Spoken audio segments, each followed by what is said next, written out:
Assalamualaikum warahmatullahi wabarakatuh. Shalom, Om Swastiastu, Namo Buddhaya, dan salam kebajikan serta salam sehat untuk kita semua. Agak kareba teman-teman yang hadir dalam ruangan ini, baji-baji ji, baji-baji ji, serta tentunya kami ucapkan selamat datang di Aula LPPM Universitas Hasanuddin.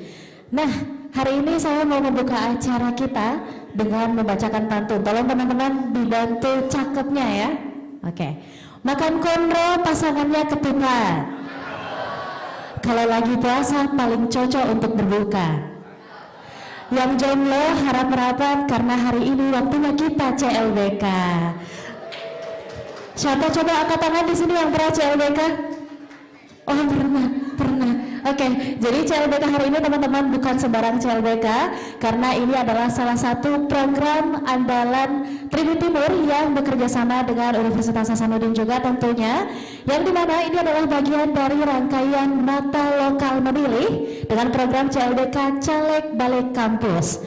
Dan tentunya CLBK hari ini kita mengangkat tema penguatan fungsi dan peran legislasi, dan teman-teman yang hadir hari ini tentunya adalah teman-teman yang paham, teman-teman yang sadar pentingnya untuk memahami seperti apa kemudian peranan dan juga fungsi yang dijalankan oleh para legislator di negara kita, tentunya di Kota Makassar.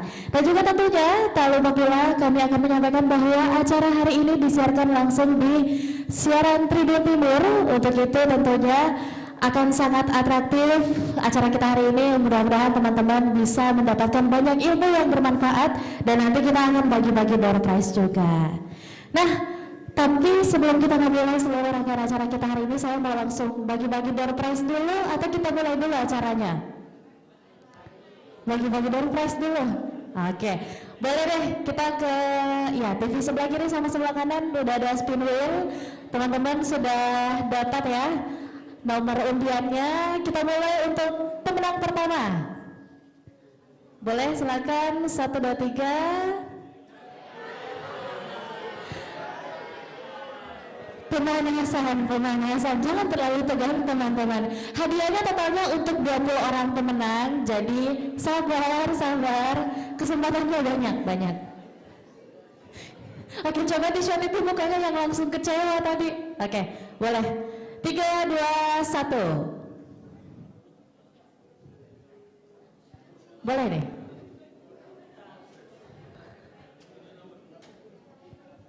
Kayaknya teman-teman masih kurang berdoa ya. Oke, sudah terputar nih. 3, 2, 1.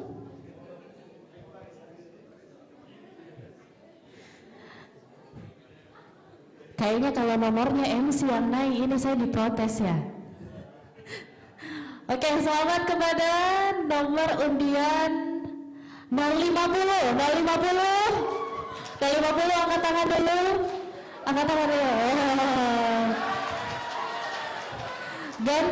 Ganteng ya. Oke, 050 kesini datangnya sendirian, rame-rame. Oke, siap-siap minta ditraktir, meraktir. Oke, 050 selanjutnya pemenang kedua.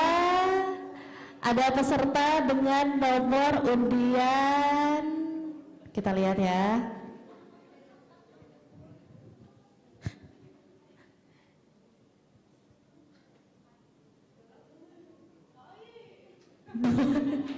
$219. Siapa itu yang langsung bilang Ayu tadi?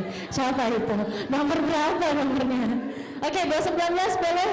Saya lihat dulu orangnya. Oke, nanti dikit ya teman-teman nomor undiannya, karena minta hadiahnya langsung di panitia yang ada di meja registrasi. Oke, pemenang ketiga, saya mau cari 5 pemenang dulu di sesi awal. Kita ke pemenang ketiga.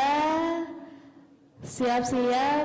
Oh ya teman-teman, hari ini kita memperkirakan total peserta adalah 250 orang, jadi siap-siap bersaing dengan 250 orang lainnya yang ada dalam ruangan ini ya. Selamat 117, angkat tangan yang mana tuh?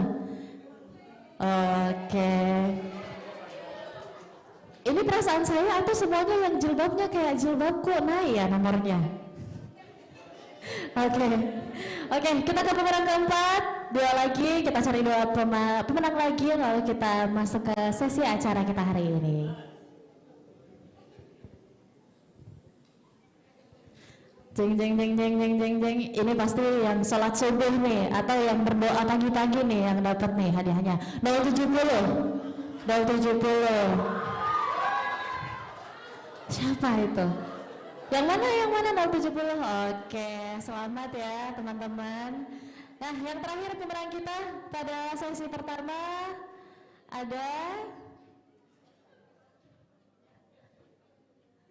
siap-siap ya. Yang belum dapat, siapa tahu hari ini bukan dapat door prize tapi dapat jodoh. Besarnya aminnya yang itu, yang jilbab hitam. Oke, selamat 043. Oke. Satu geng ya, sama yang tadi di sana, satu geng ya. Oke, teman-teman yang mendapatkan hadiah hari ini, selamat. Boleh langsung ke meja registrasi nanti setelah acaranya selesai. Tapi yang belum dapat jangan berkecil hati karena kita masih akan ada sesi selanjutnya. Nah, untuk itu sesi bagi-bagi hadiahnya sudah selesai. Hari ini kita akan masuk ke acara inti. Namun sebelum itu saya ingin mengucapkan salam hormat dan selamat datang kepada yang kami hormati. Yang pertama, Ketua DPRD Kota Makassar, Bapak Rudianto Lalo. Selamat datang, Bapak. Ya, dan juga tentunya kami ucapkan selamat datang kepada Wakil Ketua DPRD Provinsi Sulawesi Selatan, Bapak Haji Nimatullah SE. Boleh Pak, boleh langsung mendampingi. Iya Pak.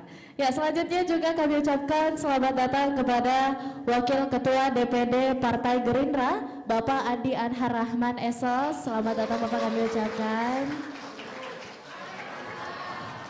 Ya, dan juga tentunya yang kami hormati Ketua LPPM Universitas Hasanuddin, Bapak Profesor Dr. Muhammad Nasrul Masih, PhD SPMK.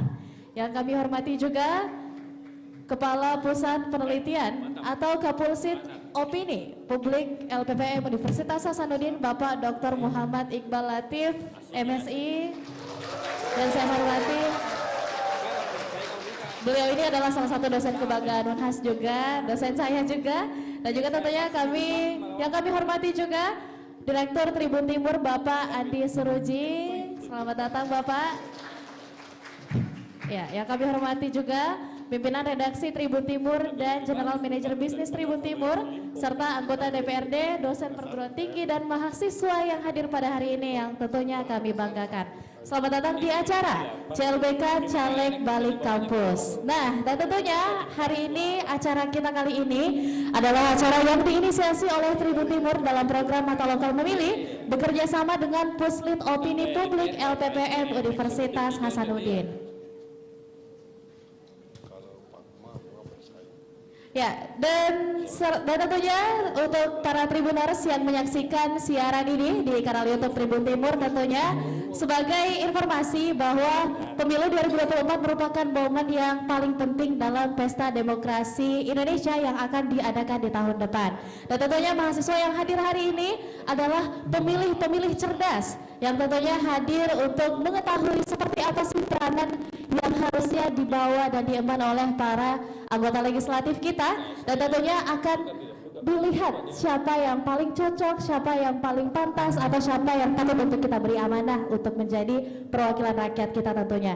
Dan tentunya legislatif merupakan salah satu pilar penting dalam demokrasi yang bertugas untuk membentuk undang-undang, mengawasi kebijakan pemerintah, dan mewakili suara rakyat. Dan di Indonesia sendiri, legislatif terdiri dari anggota Dewan Perwakilan Rakyat dan Dewan Perwakilan Rakyat daerah di tingkat provinsi maupun kabupaten kota. Dan sebenarnya untuk pemahaman lebih lanjut lagi nih tentang seperti apa sih peran dari legislatif itu sendiri, nanti tentunya akan dibahas oleh ketiga narasumber hebat kita hari ini. Dan tentunya pada acara kali ini, sebelum kita memulai sesi talk show, untuk meneguhkan jiwa nasionalisme kita, marilah kita bersama-sama menyanyikan lagu Kebangsaan Indonesia Raya. Untuk itu hadirin dimohon berdiri.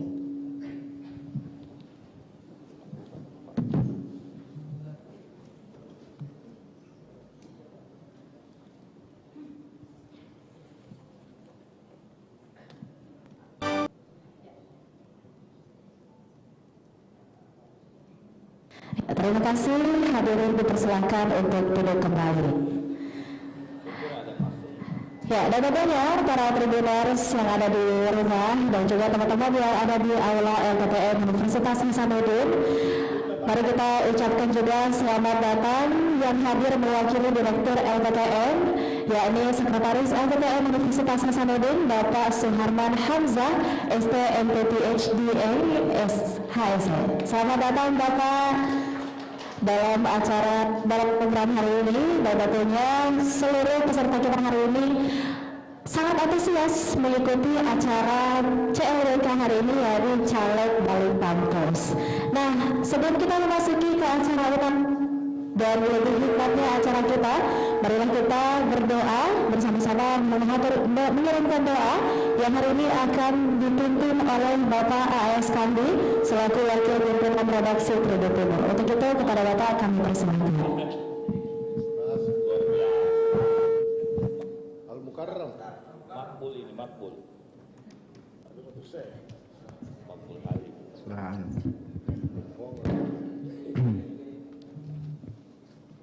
Bismillahirrahmanirrahim. Assalamualaikum warahmatullahi wabarakatuh. Mari kita sama-sama menghadapkan hati dan pikiran kita kepada Allah Subhanahu wa taala untuk berdoa, dan saya mohon perkenan hadirin untuk memandu acara ini dalam syariat Islam. Bismillahirrahmanirrahim. Alhamdulillahirabbil alamin. Wassalatu wassalamu ala asyrafil anbiya'i wal mursalin sayyidina Muhammadin wa ala alihi washabihi ajma'in. Allahumma inna nas'aluka salamatan fid din. Ya Allah, berikanlah kami keselamatan dalam menjalankan agama kami masing-masing. Wa afiyatan fil jasad, dan berikanlah kami dan tambahkanlah selalu ilmu. Wa barakatan fil rizki, dan berikanlah keberkahan kepada rezeki yang Kau anugerahkan kepada kami. Wa barakatan fil rizki wa taubatan qablal maut, dan berikanlah kami kesempatan untuk bertaubat sebelum kami meninggal dunia. Wa maghfiratan indal maut, dan matikanlah kami dalam kondisi Engkau sudah memaafkan segala dosa dan kesalahan kami. Allahumma astur auratana, ya Allah tutuplah aurat kami, tutuplah semua aib kami, dan karena kami menyadari bahwa kami adalah manusia biasa yang tak pernah luput dari kesalahan dan kehilapan, karena Engkau memberikan kepada kami nafsu dan sifat pelupa, sehingga karena dua potensi itulah sehingga kami semua ini sebagai manusia sangat berpotensi untuk berbuat salah dan dosa. Tapi Engkau juga Maha Penutup segala aib, maka tutuplah aib kami, karena kami menyadari bahwa sepanjang aib kami tertutup, maka sepanjang itu pula lah kami menjadi mulia di mata manusia yang lainnya. Tapi ketika Engkau berkehendak membuka aib kami, maka seketika itu kami menjadi manusia yang hina dina di antara sesama kami. Allahumma ya muhawil ahwal, hawil halana ila ahsanil hawlan biqaulika wa quwwatika ya arhamar rahimin. Allahumma ja'alna lisana sidqin fil akhirin. Ya Allah, jadikanlah kami buah tutur yang baik bagi generasi yang akan datang. Wala taj'alna minal khasirin, dan janganlah jadikan kami sebagai manusia-manusia yang merugi di sepanjang hidup kami. Rabbana atina fid dunya hasanah wa fil akhirati hasanah wa qina azabannar. Walhamdulillahi rabbil alamin. Assalamualaikum warahmatullahi wabarakatuh. Waalaikumsalam warahmatullahi wabarakatuh. Terima kasih Bapak A.S. Kandi. Mudah-mudahan doa yang dilangitkan oleh beliau dan diaminkan oleh kita semua dapat sampai ke langit dan juga tentunya dikabulkan oleh Tuhan Yang Maha Esa. Amin ya rabbal alamin. Selanjutnya sebagai tuan rumah penyelenggara, marilah kita bersama-sama menyaksikan sambutan dari Ketua LPPM Universitas, dalam hal diwakilkan oleh Sekretaris LPPM Universitas. Untuk itu kepada beliau dengan hormat kami persilahkan.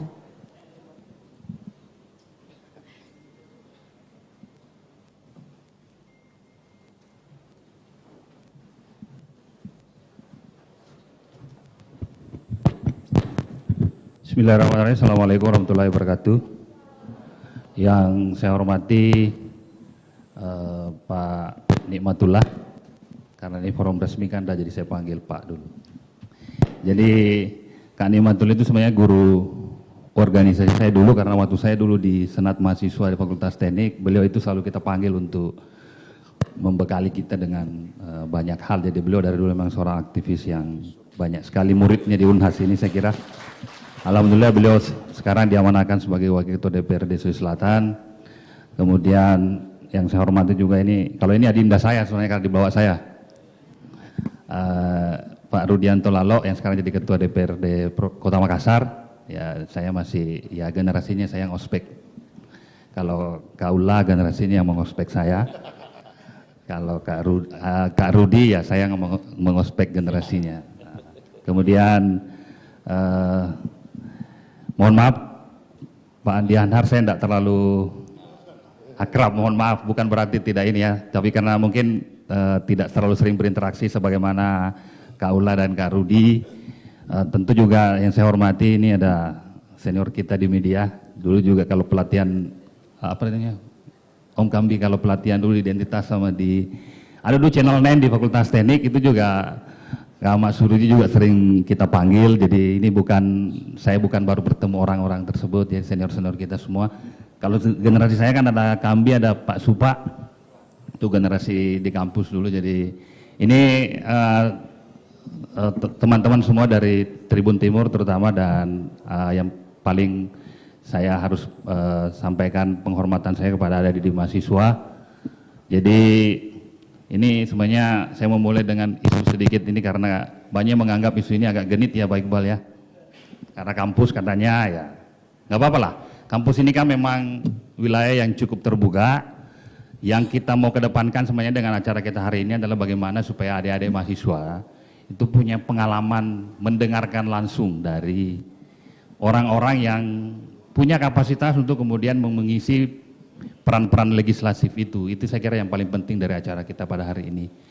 Jadi tentu banyak hal yang bisa kita ambil dari situ, bukan sekedar sebagai sebuah tempat untuk misalnya dalam tanda petik yang berbau untuk kepentingan pemilu semata, bukan itu sebenarnya menurut saya yang disampaikan Pak Iqbal. Saya pikir apalagi Pak Iqbal ini kan bukan orang baru Bapak Ibu sekalian. Pak Iqbal ini kita percayakan sebagai Kepala Pusat Penelitian Opini Publik di UNHAR. Jadi saya sampaikan ke Kanda Ula dan Kanda Rudi dan Pak Anhar. Jadi kita di UNHAR itu ada LPPM itu membawahi 27 pusat penelitian dari semua lintas disiplin ilmu, dan salah satunya adalah Pusat Penelitian Opini Publik yang baru kita bentuk tahun lalu ya Pak Iqbal ya. Nah Pak Iqbal ini kan juga mantan Ketua KPU. Saya kira beliau punya pengalaman yang cukup banyak terkait dengan itu, dan yang terserah yang saya harapkan dari adik-adik semua, mari kita menggali informasi-informasi yang penting dari 3 orang yang di depan kita ini, bukan dalam konteks semata dalam kepentingan pemilu kalau menurut saya, tapi dalam konteks bagaimana kemudian mereka bisa sampai pada posisi itu. Karena kita mengharapkan dari mahasiswa itu ya kan sudah belajar di ilmu dasar kan bahwa ada fungsi legislasi, yudikatif, dan fungsi eksekutif ya kan. Ya jangan selalu terbuai pada fungsi eksekutif terus yang kita kejar, tapi ada fungsi-fungsi legislasi juga yang perlu didorong untuk kemudian adik-adik mahasiswa ini, apalagi yang aktivis kan pasti tujuannya salah satunya ke sana. Ya saya juga alhamdulillah dulu pengurus lembaga kemahasiswaan. Sama saya berbeda pilihan dengan mungkin Kak Ula dan Kak Rudi karena saya memilih jalur akademisi. Tapi sekali kita memilih, ya tuntaskan sampai selesai. Kan begitu juga kan, jadi kalau jadi peserta anggota partai politik kan pasti tujuannya jadi legislasi, kan gitu. Sama dengan kita kalau saya memilih jadi dosen ya tuntaskan. Saya mau melapor juga kepada Kak Ula, Kak Rudi, alhamdulillah karena per 1 September saya juga sudah mencapai puncak karir sebagai seorang dosen dan sudah bergelar profesor sejak 1 September kemarin. Jadi ya itu saya bilang, mau katakan kalau mengambil sesuatu ya tuntaskan, jangan setengah-setengah ya. Kalau kita memang memilih mau menjadi politisi dalam tanda petik yang seperti 3 orang di depan ya kita tuntaskan untuk menjadi itu ya. Demikian juga dengan mahasiswa ya, jangan selalu main di wilayah yang tidak jelas gitu ya, mau jadi ini nggak jelas. Itu barangkali yang saya titip pesan buat adik-adik mahasiswa, karena bagaimanapun adik-adik lah yang akan mendapatkan insight dari dari 3 orang ya pasti senior Anda lah ya. Kalau saya tidak semua senior saya karena ada yang di bawah saya umurnya, tapi bagi adik-adik kan pasti seniornya semua ya. Nah, tentu itu yang kita gali supaya apa yang mereka capai hari ini tentu tidak instan. Mereka memulai dengan perjalanan yang cukup panjang. Saya tahu Kak Ula, Kak Rudi terutama ya kan ya punya pengalaman yang cukup panjang di kampus Merah ini, sehingga ya saya kira banyak hal yang kita bisa gali dari mereka. Saya atas nama LPPM mengucapkan terima kasih khususnya kepada Tribun Timur, Anda Mas Suruji selaku direktur yang bekerja sama dengan kami dengan Tribun bukan baru kali ini, saya kira banyak kegiatan-kegiatan itu sebelumnya sudah berjalan dengan Tribun Timur, terutama dengan ini teman saya nih Pak Kambi ini kan sudah lama dengan Unhas, jadi ada Pak Supa juga, saya kira orang-orang kita yang juga banyak yang di Tribun. Saya kira itu barangkali yang saya bisa sampaikan. Saya menitip sekali lagi kepada adik-adik saya mahasiswa, manfaatkan kesempatan ini untuk memperoleh insight yang lebih dalam tentang fungsi legislasi. Kemudian kalau Anda kemudian tertarik mendalaminya lebih lanjut, ya itu kan ada ruang yang disediakan oleh negara untuk itu. Mari kita memanfaatkan itu, tidak sekedar sekali lagi sebagai model untuk kepentingan jangka pendek misalnya ya, kalau kita mau mengatakannya untuk pemilu, tapi lebih dari itu menurut saya banyak hal yang bisa kita dapatkan dari Pak Ulla, Pak Rudi, dan Pak Anhar. Saya kira itu saya barangkali dari saya. Sekali lagi terima kasih Bapak Ibu sekalian. Mohon maaf jika ada yang kurang berkenan. Saya mewakili juga Kapuslit Opini Publik. Banyak hal yang barangkali yang bisa kita lakukan untuk mencerahkan proses-proses demokrasi di kampus ini. Kami juga kami juga punya satu puslit konflik demokrasi dan perdamaian.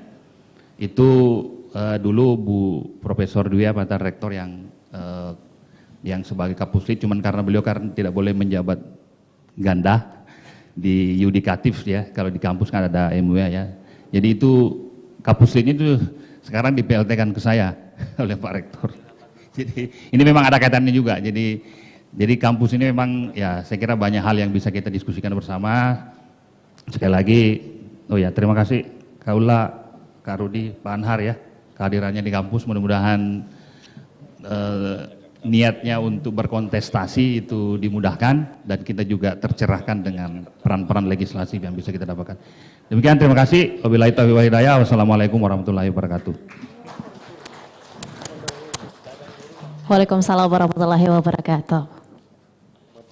Terima kasih Bapak atas sambutannya, tentunya hari ini mewakili LPPM Universitas Hasanuddin. Selanjutnya, marilah kita bersama-sama menyaksikan penandatanganan Memorandum of Understanding atau MOU dari Tribun Timur yang diwakili oleh Direktur Tribun Timur. Kami persilahkan dengan hormat Bapak, dan juga bersama-sama dengan Sekretaris LPPM Universitas Hasanuddin. Untuk itu kami undang dengan hormat.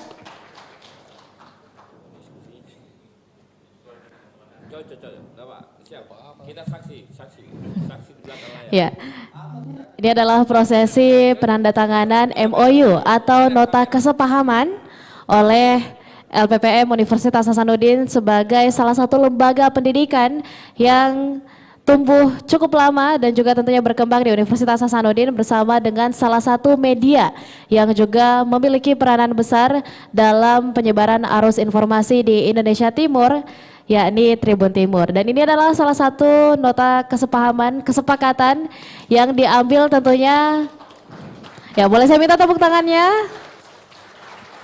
Ya, MOU ini tentunya diambil untuk bersama-sama memajukan generasi muda khususnya di Indonesia Timur. Terima kasih Pak. Ya, selanjutnya memasuki sesi utama kita hari ini yang tentunya kita tunggu-tunggu. Kita akan bersama-sama menyaksikan talk show lagi, tapi saya mau bagi-bagi door prize lagi untuk 5 pemenang. Boleh ya? Boleh? Aduh, enggak semangat. Atau ini 5-5-nya untuk MC saja? Oke, yang semangat dong teman-teman. Oke, kita cari 5 pemenang lagi. Silakan 3, 2, 1. Pemenang pertama.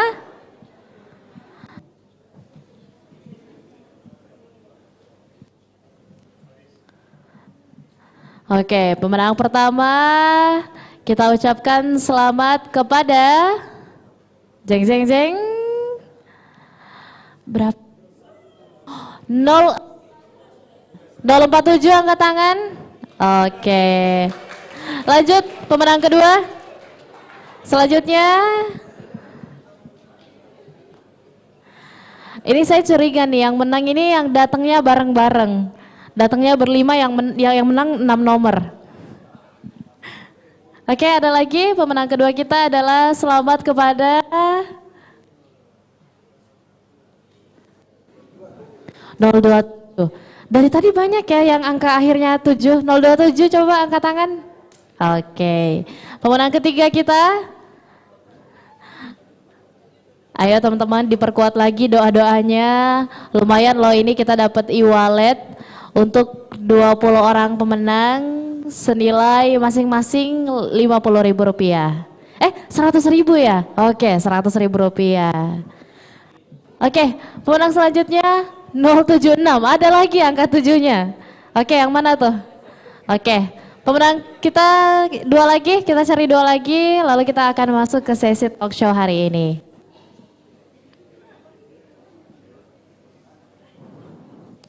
Oke, pemenang kita selanjutnya adalah nomor undian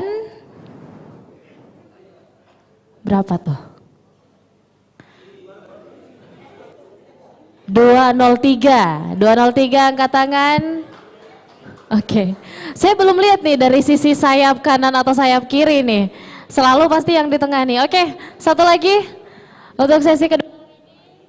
Kira-kira siapa nih yang mendapatkan rezeki di urutan ke-10 hari ini? Lumayan loh, Rp100.000 itu kita bisa pakai buat makan siomay, berenang siomay ya kayaknya. Oke. Selamat kepada 006. 06 ada? Ada? Oke. Selamat ya teman-teman, 10 pemenang pertama kita sudah ada. Tapi jangan berkecil hati, kita masih punya 10 undian lagi untuk kita bagikan pada hari ini. Nah, mohon perhatiannya karena kini tibalah saatnya kita memasuki acara puncak, yaitu talk show Mata Lokal memilih Caleg Balik Kampus atau CLBK dengan tema penguatan fungsi dan peran legislasi. Maka dari itu kita sambut moderator paling keren se-Universitas Hasanuddin, Bapak Dr. Muhammad Iqbal Latif MSI selaku Kapolsek Opini Publik LPPM Unhas.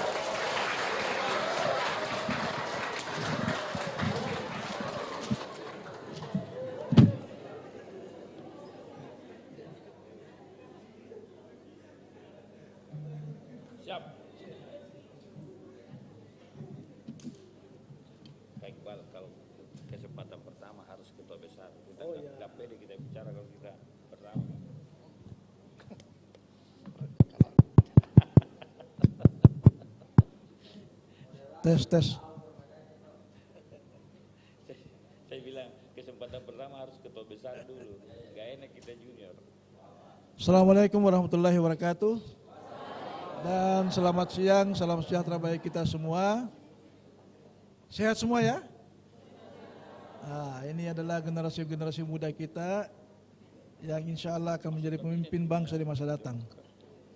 Siang ini kita ketemu kembali dalam suasana yang agak santai ya, didahului dengan door prize. Saya kira banyak yang sudah dapat door prize, dan kita hari ini insya Allah akan bicara tentang hal-hal yang berkaitan dengan masa depan, berkaitan dengan bagaimana kemudian bangsa ini, negara ini, salah satu aspek penting dalam proses kita berbangsa dan bernegara adalah bagaimana peran-peran legislatif di dalam merumuskan berbagai macam kebijakan berkenaan dengan masa depan bangsa. Dan topik kita hari ini saya kira tepat sekali, menyangkut tentang penguatan fungsi dan peran legislasi. Ya. Sebelumnya tentu saya perkenalkan ya, di sebelah kiri saya Bapak Rudianto Lalo. Ini adalah Ketua DPRD Kota Makassar. Yang di tengah Bapak Nikmatullah, Wakil Ketua DPRD Sulawesi Selatan. Dan yang di ujung sana adalah Andi Anhar Rahman, anggota DPRD Provinsi Sulawesi Selatan juga mungkin. Oh belum, ya. Alhamdulillah kita dalam keadaan sehat walafiat, dan tentu kami mengucapkan terima kasih kepada 3 narasumber kita. Kita semua akan mendapatkan suguhan yang baik sekali menyangkut tentang bagaimana kita melihat peran-peran dan penguatan legislasi itu berkenaan dengan apa yang menjadi masalah-masalah bangsa ke depan. Di sini Pak banyak sekali mahasiswa Pak, ini kurang lebih ada 200-an lebih mahasiswa dan kebanyakan ini mahasiswa ilmu politik. Jadi mahasiswa ilmu politik ini yang kebanyakan dan tentu sangat relevan dengan apa yang akan kita diskusikan. Yang kedua, mahasiswa ini adalah calon-calon pemimpin bangsa kita. Jadi mereka tentu harus diberikan edukasi politik berkenaan dengan bagaimana menatap masa depan bangsa itu. Yang ketiga adalah ya tentu kampus sebagai lembaga institusi pendidikan tentu akan membuka diri berkaitan dengan berbagai hal yang berkenaan dengan apa yang terjadi di masyarakat kita itu sendiri. Karena itu saya kira memang ketika misalnya Tribun Timur datang ke kami untuk melakukan proses kerjasama berkenaan dengan hal ini, maka tentu kami sambut dengan sesuatu yang baik, ya. Tribun Timur sebagai inisiator untuk bekerja sama dengan kami melakukan hal ini, dan tentu saja ini adalah merupakan bagian awal yang akan kita coba lakukan di waktu-waktu yang akan datang, ya, untuk bagaimana kemudian proses edukasi politik di dalam kampus ini tercipta. Karena di dalam berbagai macam survei yang ada, kelihatannya bahwa pemilih pemula, pemilih muda ini dalam partisipasi politik di dalam setiap event politik, apakah itu pemilu, pilkada dan seterusnya, itu tingkat partisipasinya stagnan, bahkan cenderung turun. Mengapa stagnan atau turun? Itu mungkin salah satunya karena mereka ini tidak mendapatkan edukasi politik yang memadai, yang maksimal. Karena itulah kemudian saya kira ini adalah media kita untuk bagaimana meningkatkan partisipasi pemilih anak-anak muda supaya mereka ini betul-betul aktif dalam proses politik dalam setiap event-event kepemiluan maupun kepilkadaan. Saya tidak berpanjang lebar, saya akan memulai kegiatan kita ini dengan memberikan yang menurut Pak Rudianto Dalo memberikan yang lebih senior dulu katanya. Senior dulu. Jadi kita berikan kesempatan pertama buat Pak Nikmatullah. Pak Nikmatullah ini adalah aktivis kampus di zamannya tadi disampaikan oleh Prof Suharman, ya. Dan tentu dengan bekal itulah kemudian beliau bisa berkiprah di dalam dalam bagaimana merumuskan kebijakan yang berkenaan dengan Sulawesi Selatan itu. Saya persilakan Pak Nikmatullah untuk memulainya, dan ini poinnya adalah bahwa kita tidak pada posisi melakukan ini dalam konteks politik praktis, ya. Kita ini bicarakan tentang apa yang seharusnya kita gagas dalam konteks bagaimana politik itu sebagai sebuah kebijakan di dalam mengelola atau dalam mengatasi berbagai masalah-masalah yang ada di masyarakat itu sendiri. Jadi tidak pada posisi kita hari ini bicara politik praktis, ya. Kita hari ini bicara tentang bagaimana tataran ke depan ini untuk kita bisa kaji dan bijaksanai bersama-sama. Saya persilakan Pak Ula. Baik, terima kasih Pak Iqbal. Ini teman lama ini, mantan ketua KPU Sulsel. Kami pernah jadi pasiennya sebagai caleg gitu. Assalamualaikum warahmatullahi wabarakatuh. Alhamdulillah wa syukurillah. Saya kira ya, kembali ke kampus dan bicara di kampus itu sangat nostalgik. Romantis sekali bagi saya sebenarnya kalau masuk kampus. Meskipun sangat dekat ini Unhas, jarang sekali saya masuk kampus kalau bukan Tribun yang paksa saya masuk ke kampus ini. Apalagi saya dipanel dengan adinda-adinda saya yang keren. Ada ketua DPR Kota Makassar, ini tidak mudah menjadi ketua DPR di Makassar. Levelnya sekitar setengah level saja di bawah DPR Provinsi. Kalau Makassar ya, tidak sama dengan kabupaten kota lain. Ada adinda saya aktivis Partai Gerindra, dia pengusaha ini. Jadi ada mau belajar berusaha, lalu berpolitik, boleh belajar sama dia.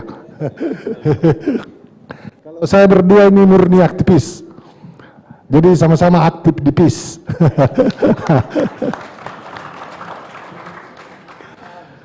Baik, kami bertiga ini dalam kapasitas kami masing-masing memiliki kesamaan. Kami sama-sama caleg untuk tahun 2024 ini.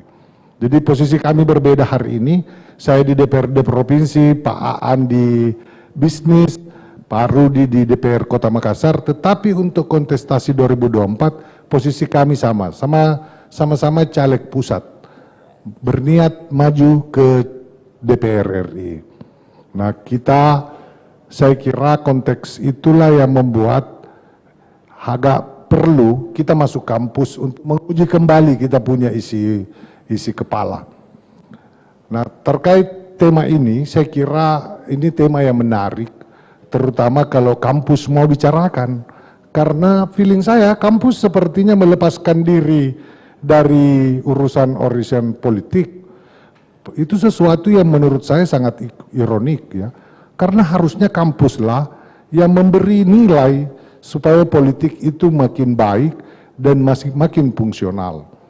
Nah, pada konteks itu kami diundang bicara. Saya mohon izin, saya mau berinteraksi dengan audiens supaya kita lebih dekat, apalagi karena ini mahasiswa.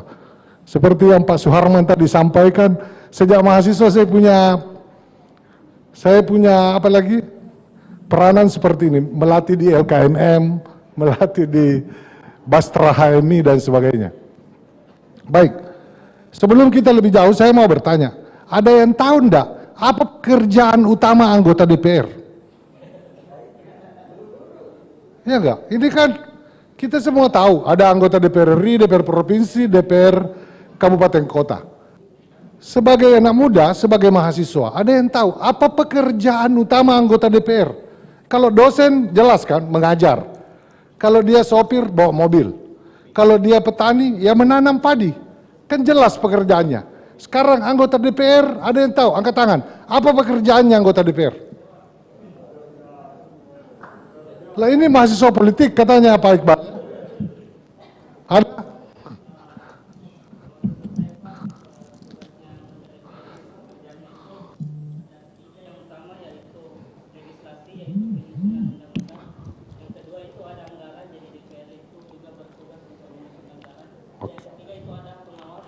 Nah, ini khas jawaban mahasiswa, sangat textbook.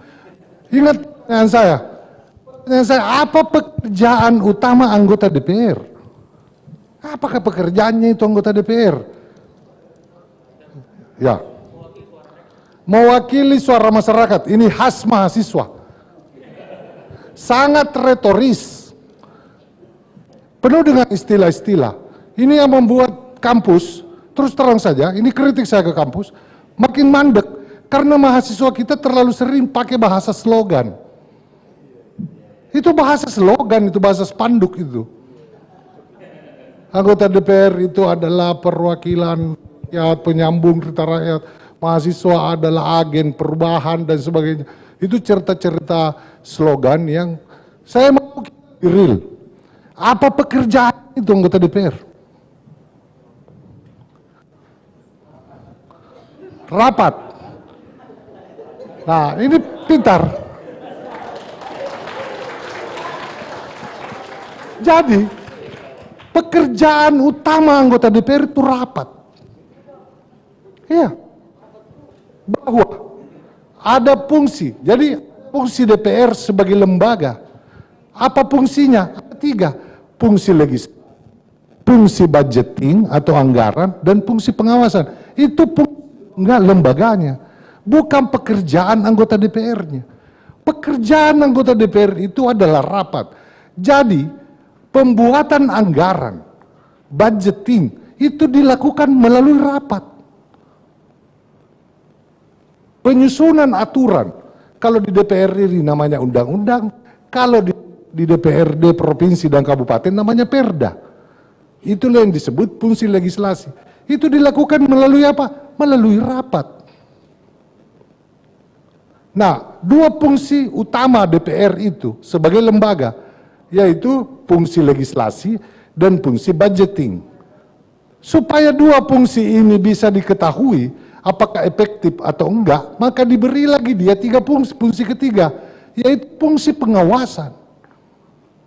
Nah, ini yang kadang-kadang orang salah paham, mahasiswa salah paham, orang demo menuntut ke DPR. Pengawasan DPR itu adalah pengawasan kebijakan. Jadi dia mengawasi apakah aturan perda yang sudah dibuat itu dilaksanakan atau enggak. Kemudian mengawasi apakah anggaran yang sudah dibicarakan, ditetapkan itu dilaksanakan sesuai dengan penganggarannya. Itulah fungsi pengawasan. Ini kadang-kadang mahasiswa ada kasus tanah ke DPR demo. Loh, apa hubungannya DPR dengan kasus tanah? Nah, soal-soal ini karena pemahaman yang kita yang rendah tidak tahu apa fungsi lembaga-lembaga yang ada di Republik ini. Jadi, pekerjaan utama anggota DPR itu rapat. Ini penting untuk kita pahami, supaya kita tahu apa yang dilakukan di rapat. Apa yang dibutuhkan untuk rapat. Yang tidak ada, yang dibutuhkan cuma ruangan dan kemampuan bicara. Jadi, jangan memilih anggota DPR yang tidak tahu bicara. Apalagi tidak suka bicara. Jadi, orang yang menjadi anggota DPR dan tidak suka bicara atau pernah bicara, itu orang salah pekerjaan. Nah, kadang-kadang ini supaya kita paham, kita juga voters, kita semua ini pemilih. Kita kadang-kadang memilih orang jadi anggota DPR bukan karena parameter itu. Padahal kita orang kuliah. Ya kita dengan sederhana bilang, yang penting jelas berapa uangnya. Ada serangan pajarnya. Lah ngapain? Orang itu mau duduk, mewakili Anda di DPR, bicara di rapat. Tapi karena Anda bayar, meskipun dia bodoh, meskipun dia tidak tahu bicara, maka dia duduk di situ mewakili Anda. Nah ini kan kejadian. Tetapi kampus sangat mengabaikan urusan itu dan tidak mau tahu. Tidak bisa. Negara ini akan terus begini kalau kita semua cuek dengan urusan itu. Ya kalau ada kalimat, ada pepatah yang bilang, kalau orang baik diam dan mengabaikan politik, maka politik akan diisi oleh orang-orang yang tidak benar. Jadi itu. Kenapa penting saya mendiskusikan ini dengan kita? Karena supaya kita tahu. Jadi pekerjaan anggota DPR yang utama itu adalah rapat. Nah sekarang saya mau tanya, apa bedanya rapat dengan ngobrol di warung kopi? Ada yang tahu? Rapat juga ngobrol. Apa bedanya? Kau nongkrong di warung kopi ngobrol juga kan? Kemudian ada himpunan jurusan, ada senat, ada BEM, dan sebagainya. Apa bedanya kau rapat di BEM atau kau ngobrol di warkop atau di kafe? Apa bedanya?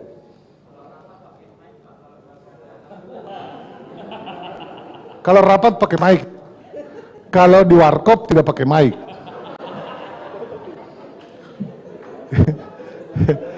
Jawaban ini cenderung lucu, tetapi sangat mengkhawatirkan dan saya malu jadi alumni Unhas. Kalau kelas mahasiswanya seperti ini. Ini bukan bermaksud apa ya, ini saya orangnya fair saja kalau bicara. Bedanya rapat dengan ngobrol, kalau kita ngobrol di warung kopi, kita bisa bicara mulai dari kutub utara, kutub selatan, kita bisa bicara sampai transaksi 100 triliun, 10 miliar sampai 10.000. Yang membedakan, rapat itu kita ngobrol untuk mengambil keputusan. Kalau di warung kopi kita bicara, itu tidak ada keputusan di situ, orang cuma ngobrol. Jadi bedanya ngobrol di warkop dengan ngobrol di rapat adalah, di rapat itu orang mengambil keputusan. Nah ini kelihatan sederhana, kelihatan simple sekali perbedaannya, tetapi dalam prakteknya sangat berat. bagaimana Anda memimpin rapat supaya rapat itu mengambil keputusan. Itu bukan sesuatu yang mudah. Nah, itulah yang dimaksud mengapa menjadi anggota DPR itu modal utamanya adalah otak, pikiran, gagasan. Itu adalah kemampuan untuk berkomunikasi yang baik. Karena itu pekerjaan utama anggota DPR. Tidak mungkin Anda bisa bicara secara baik kalau Anda tidak punya kemampuan komunikasi dan punya pikiran, tidak ada gagasan. Nah, itu yang pertama yang saya mau sampaikan supaya kita juga tahu apa pekerjaan utama anggota DPR, karena kadang-kadang banyak sekali orang yang ke DPR datang demo, datang bertamu baik-baik, itu salah paham tentang posisi anggota DPR yang datang minta bangunkan jalan, bangunkan jembatan. Maaf nih Pak, saya SPU. Nah, kadang-kadang ini yang tidak dipaham. Jadi anggota DPR itu adalah tugas utama, pekerjaan utamanya adalah rapat untuk melaksanakan fungsi lembaga, yaitu fungsi legislasi, apalagi budgeting, dan terakhir dia melaksanakan fungsi pelaksanaan baik peraturan yang sudah dibuat maupun anggaran yang sudah disepakati. Itu yang pertama yang saya mau sampaikan. Mudah-mudahan saya diberi cukup waktu, sedikit lagi mungkin 2-3 menit.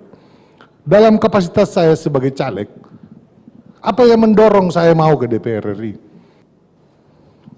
Jadi saya mau ke DPR RI karena saya tahu ada sebuah undang-undang namanya Undang-Undang Pemerintahan Daerah. Itu lahir tahun 99. 24 tahun undang-undang itu tidak pernah dievaluasi secara kritis. Tidak pernah ada evaluasi maupun peninjauan yang kritis terhadap undang-undang itu. Apa salah satu produk undang-undang itu adalah otonomi daerah. Otonomi daerah itu di undang-undang itu adalah titik beratnya ada di kabupaten kota. Tidak pernah dievaluasi apakah undang-undang itu memperbaiki republik ini, membuat bangsa ini lebih maju, atau ternyata membuat bangsa ini makin terpuruk. Jadi undang-undang tentang otonomi daerah yang titik beratnya di kabupaten kota, menurut saya sudah harus dievaluasi karena itu keliru. Saya kebetulan alumni ekonomi dari Fakultas Ekonomi dan Bisnis Universitas Hasanuddin. Dalam teori ekonomi, kabupaten kota itu tidak memenuhi scale of economic, skala ekonomi, untuk bisa berdiri, bersaing di hadapan percaturan global. Tidak memenuhi skala ekonomi. Contohnya, Kabupaten Takalar memproduksi tidak akan mungkin bisa bersaing. Dia akan jadi mainan dari Charon Pokpan. Karena kalau dia nawar, Takalar bilang harganya 6.000. Produsen bilang saya nggak mau. Saya mau beli kalau 4.000. Kalau kau nggak mau saya beli di Maros. Kalau kau nggak mau saya beli di Bulukumba. Kalau nggak mau masih ada 4.500 di Bone. Artinya skalanya tidak cukup untuk dia bersaing, punya bargaining power terhadap pasar. Karenanya menurut saya Undang-Undang Otonomi Daerah, Pemerintah Daerah itu sudah harus dirubah secara radikal sehingga otonomi ada di tingkat provinsi. Jadi otonomi pemerintahan daerah ada di provinsi. Meskipun saya tahu ini ada traumatik bagi beberapa petinggi negara, karena ini cenderung mendekati sistem pemerintahan yang federalis.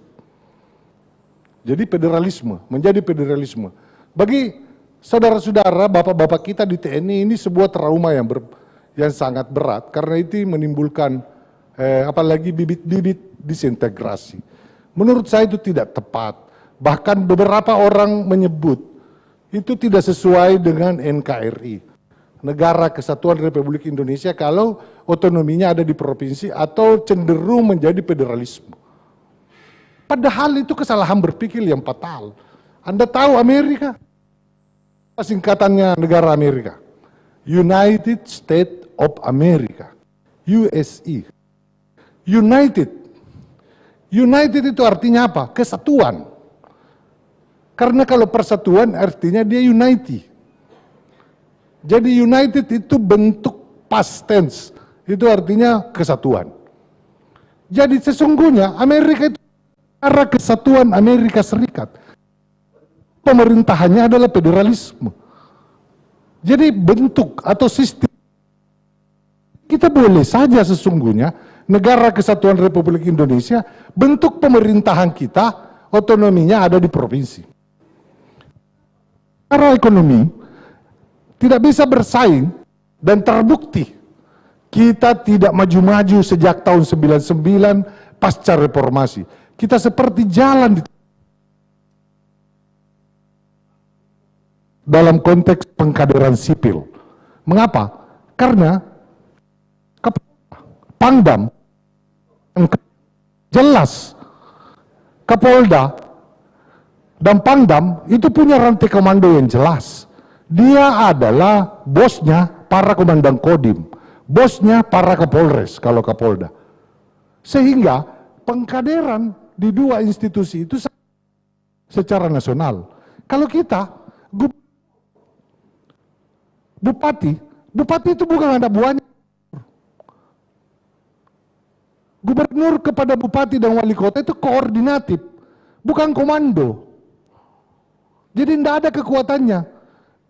Pemerintah provinsi hari ini di Indonesia, kalau kita lihat di Sulsel, itu tidak lebih dari pemerintah kabupaten kota ke-25 di Sulsel. Kan ada 24 kabupaten kota, ada pemerintah provinsi. Dia menjadi kabupaten kota yang ke-25 pemerintahan ini. Nah itu penting supaya kita punya perspektif. Nah itu bagian yang saya kira harus terus-terus kita dorong, dan saya berharap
Cimi Punasibi. Ini kan miris Pak. Saya selalu mengedukasi masyarakat memilih berdasarkan Sibi Napace atau Cimi Punasibi. Yakinlah ketika dia terpilih, jangan harap dia akan datang memperjuangkan aspirasi Anda. Kenapa? Dia sudah tunaikan Pak. Anda dibayar. Yang kita tidak mau. Makanya dimanapun kesempatan saya suka, saya selalu mengedukasi mahasiswa politik, apalagi mahasiswa politik, jangan gadaikan suara kita sesuatunya, tapi lihatlah rekam jejaknya. Siapa nikmat Siapa Rudi Lalo? Apa yang sudah dibuat? Ini kira-kira begitu. Tentu saya, Kak Ula, para senior yang hadir di sini sudah menjadi anggota DPRD, sudah menjadi wakil ketua DPRD, sudah menjadi ketua DPR hari ini. Rasa-rasanya Kak Ula, saya terbalik Kak Ula. Justru undang-undang Pemda ini yang menurut saya tidak mau maju di provinsi, Pak. Kenapa? Saya kritik juga judul tesis saya kemarin di S2, refungsionalisasi dan reposisi peran DPRD.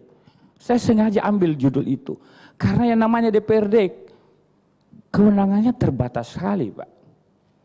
Undang-undang Pemda memang harus dirubah, Kak Ula.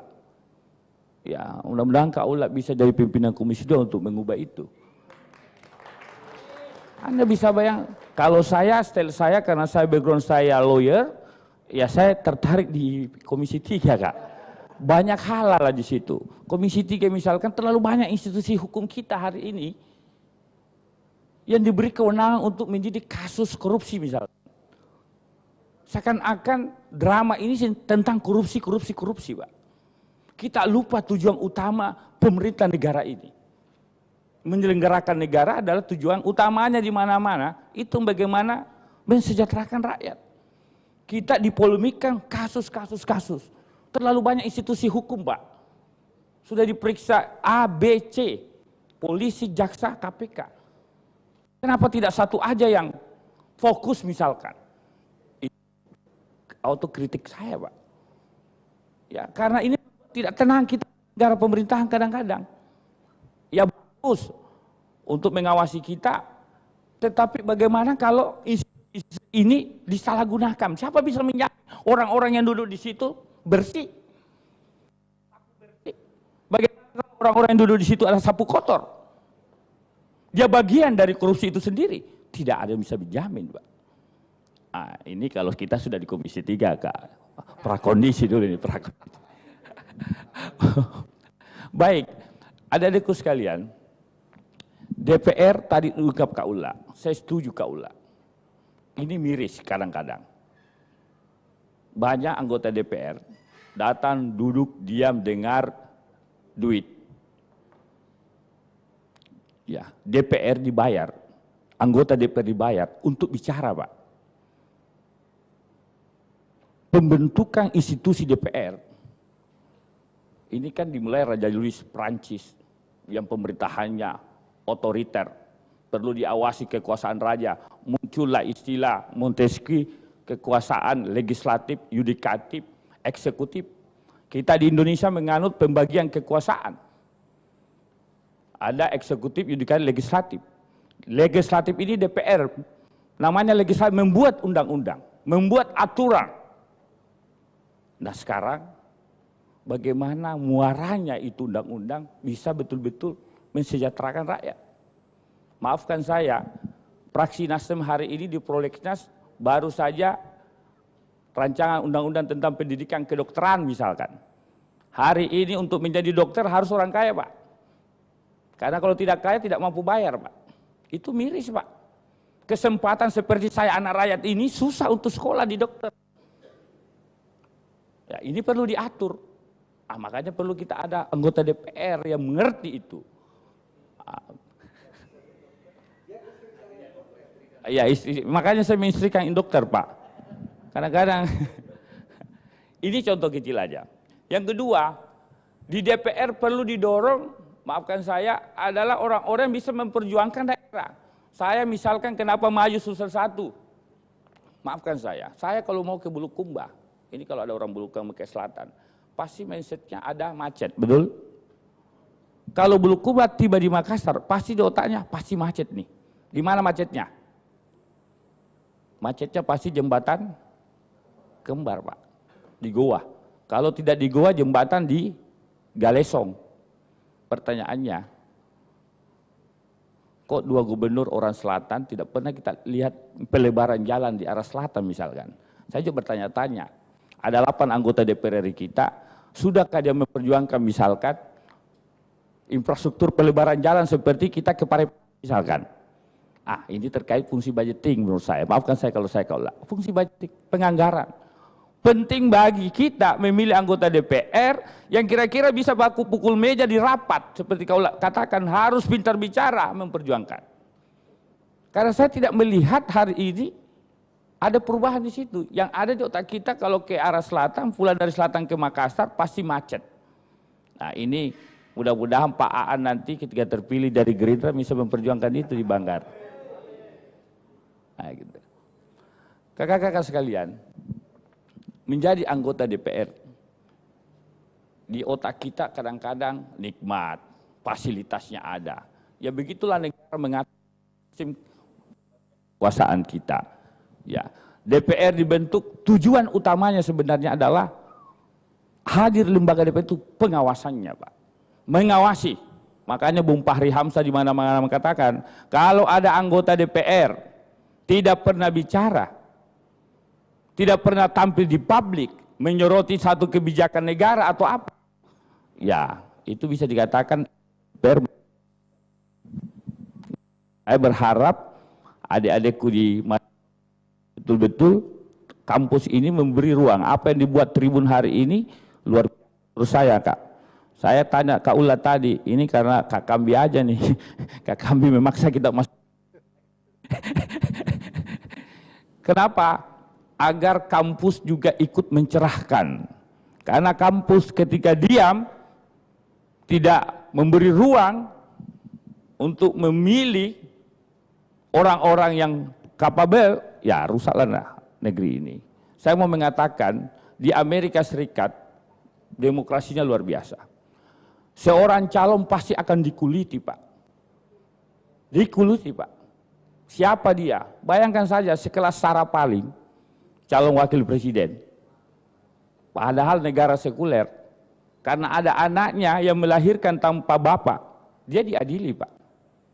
Persoalan seperti itu pun di negara barat itu sangat teliti. Dengan forum-forum seperti ini, ada kesempatan bagi kita untuk mengguliti apa yang Anda lakukan ketika terpilih menjadi anggota DPR misalkan. Apa sih yang sudah dibikin oleh Pak Rudi Lalo hari ini?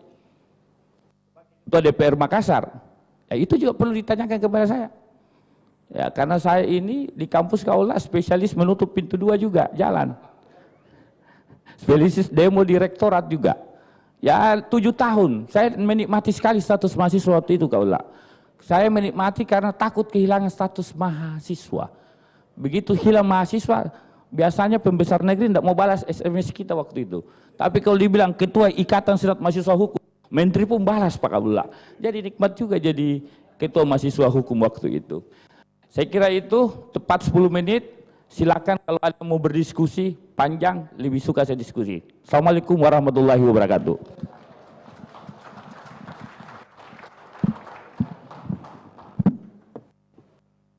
Baik, saya kira waktu juga dari saya langsung saja kepada Pak Andi Anhar untuk menyampaikan mengangkut tentang topik yang kita bicarakan. Terima kasih.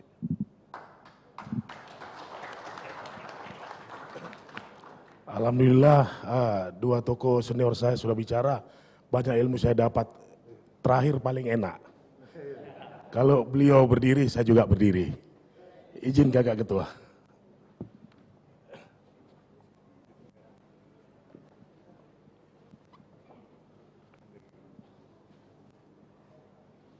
Baik, bismillahirrahmanirrahim. Assalamualaikum warahmatullahi ta'ala wabarakatuh. Alhamdulillah wa syukurillah la haula wala quwata illa billahil azim. Asyhadu an la ilaha illallah wa asyhadu anna Muhammad Rasulullah. Allahumma sholli ala sayyidina Muhammad wa ala ali sayyidina Muhammad. Yang saya hormati, saya banggakan guru politik saya, Wakil Ketua DPRD Provinsi. Selalu bertemu dengan saya di DPRD Provinsi, Wakil Ketua kita, Kakak Nikmatullah. Mari sama-sama doakan insya Allah Ketua Komisi 2. Yang saya hormati guru politik saya juga di DPRD Kota Makassar, Ketua DPRD Kota Makassar. Mudah-mudahan bisa menjadi Ketua Komisi juga di Komisi 3. Iya. Terima kasih untuk Tribun Timur yang sudah telah mengundang saya, Pak Prof. Suharman, Dr. Iqbal, dan seluruh adik-adik saya yang insya Allah dimuliakan Allah Subhanahu wa Ta'ala. Baik, langsung saja adik-adik saya, mungkin kita semua bertanya-tanya tentang saya. Betul tidak? Iya. Ya, saya perkenalan dulu ya. Ya, nama saya Anhar Rahman. Nama saya Anhar Rahman. Saya basic saya pengusaha. Tapi sebelum saya jadi pengusaha, adik-adik saya betul-betul memakan asam garam. Boleh Dr. Iqbal saya cerita sedikit tentang kehidupan saya, bagaimana pada hari ini saya bisa berdiri di hadapan kita semua di Unhas, kampus ya. Ini adalah kampus cita sebenarnya Dr. Iqbal. Kebetulan karena tidak ada rezeki pada waktu itu, saya kerja sambil kuliah. Maunya kuliah di sini karena tidak ada rezeki, saya kerja dulu. Tapi alhamdulillah saya bisa berdiri pada siang hari ini di sini.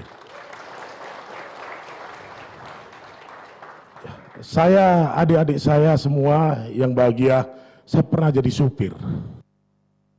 Saya jadi tukang cuci piring. Saya pernah jadi security. Saya tidak pernah malu seperti apa malu saya. Yang menjadi permasalahan besar pada siang hari ini itu ada di Anda semua. Apa itu? Apa yang akan Anda lakukan setelah lulus? Menganggurkah? Tulis-tulis berkas untuk mencari pekerjaan kah? Mau masuk PNS kah? Mau masuk aktivis kah? Kita mau mana? Hari ini mungkin semester 1, 2, 3 aman, tapi setelah ujian meja, atau mau disebut datang pengangguran. Tidak mau kan? Ya, betul. Tidak mau. Kalau persiapkan mulai dini. Persiapkan mulai dini. Dulu adik-adik, saya pernah nyalo di pelabuhan. Nyalo mencari muatan, angkutan, kontainer, agar menggunakan ekspedisi yang dimana saya hanya calonnya, perantaranya. Tadi disampaikan oleh Kaula, apa namanya DPR kerjanya rapat atau di warkop itu seperti apa? Kalau rapat melalui paripurna, di warkop tidak melalui paripurna, tapi beda kalau Kaula. Di warkop pun paripurna Kaula. Itu bedanya pengusaha. Jadi pengusaha di warkop paripurna, tidak perlu rapat-rapat. Itu bedanya. Setelah itu saya tetap berjuang, berteguh keras bagaimana saya bisa berhasil. Karena apa? Semua manusia itu berhak untuk berhasil. Semua manusia berhak untuk mencapai impiannya. Tergantung seperti apa kita mau berhasil atau tidak. Alhamdulillah hari ini saya sudah mempunyai 30 truk 10 roda. Saya hari ini sudah mempunyai pabrik yang berdiri di bidang pertanian luas 2 hektar dan memiliki karyawan kurang lebih 300. Jangan dilihat pada hari ininya, tapi dilihat perjuangannya seperti apa. Pahitnya seperti apa. Kembali lagi, karena ini adalah tentang CLBK, caleg balik kampus. Adik-adikku sekalian yang saya hormati, saya muliakan, saya sudah berjalan mulai tahun 2020. Mulai tahun 2020, saya niatkan diri saya wakafkan diri saya untuk mengabdikan diri saya untuk kepentingan masyarakat. 2020 dek, bukan di saat konsentrasi politik sudah dekat, saya baru jalan, enggak. Bukan di saat amar putusan MK tutup terbuka, saya tidak jalan, tidak. Saya mau terbuka masa bodoh, yang penting ini saya kerja untuk kemaslahatan masyarakat. Itu dek. Kita tahu, tadi Kak Rudianto Lalo sudah berbuat apa? Seperti apa? Ya, saya juga harus memberitahu seperti apa saya. Saya sudah keliling adik-adikku semua. Saya sudah keliling Kabupaten Goa. Itu 765 semua sudah saya datangi. Betul itu. Saya sudah keliling di Kabupaten Bantaeng 67 desa. Dan hari ini izin Ketua Kak Rudianto Lalo, saya sudah menyisir 51 kelurahan di Kota Makassar.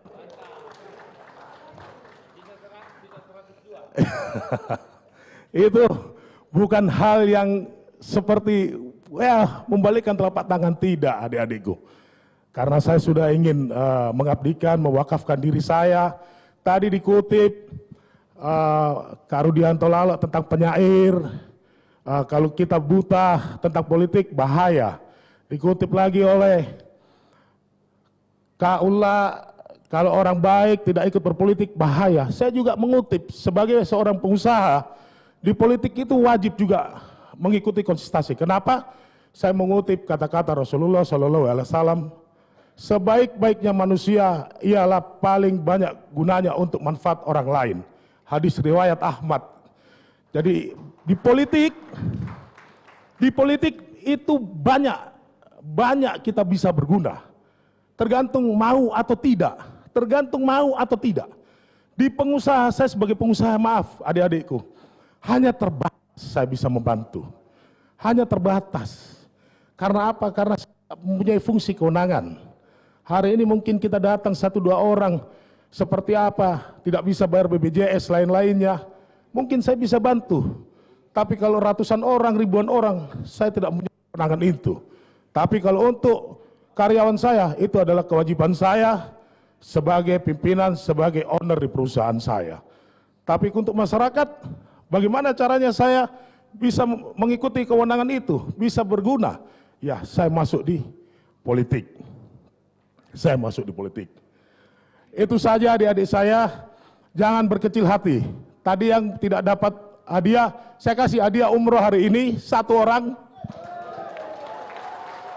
Nanti diputar ya. Ya, berdoa memang Maki ya. Ya, itu saja yang bisa saya sampaikan. Wassalamualaikum warahmatullahi taala wabarakatuh. Saudara ya.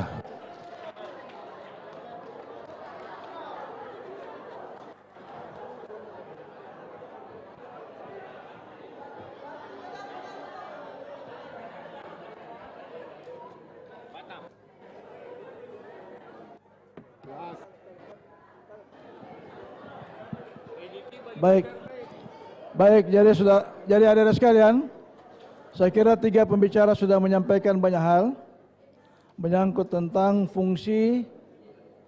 penguatan fungsi dan peran legislasi, dan tentu juga poin penting di dalam proses itu adalah seperti yang disampaikan oleh tadi Pak Ulla dan Pak Rudianto Lalo dan Pak Andi Anhar. Poin penting dari semua proses itu adalah siapa yang melaksanakan fungsi-fungsi itu.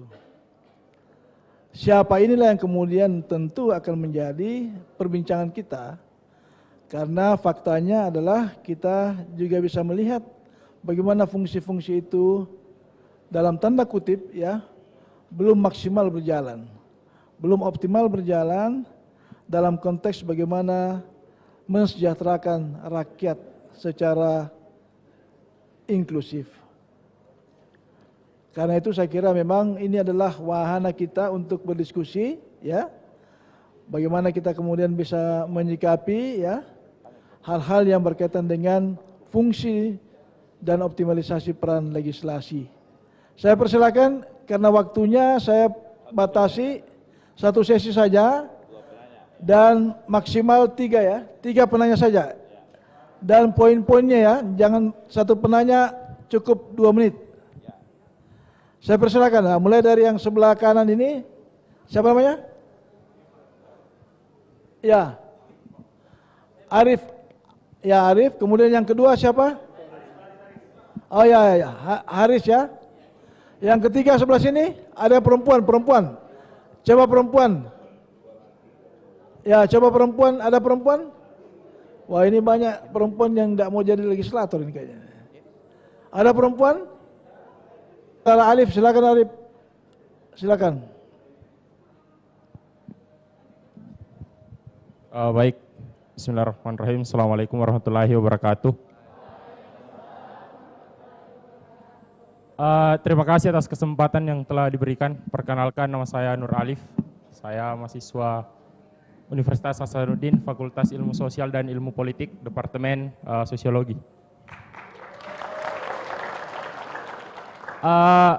Dari ketiga tamu di atas, izinkan saya bertanya terkait beberapa masalah di sosial media. Jadi saya hanya ingin meminta tanggapannya bapak-bapak di atas mengenai fenomena perusakan baliho yang banyak terjadi di Jawa dan di Makassar. Di Makassar itu baru-baru terjadi. Saya melihat bahwa perusakan tersebut ada alasannya karena ketidakpercayaan oknum. Saya tidak mau sebut mahasiswa karena itu pasti bukan mahasiswa. Ketidakpercayaan oknum atas orang-orang yang mencalonkan pada hari ini.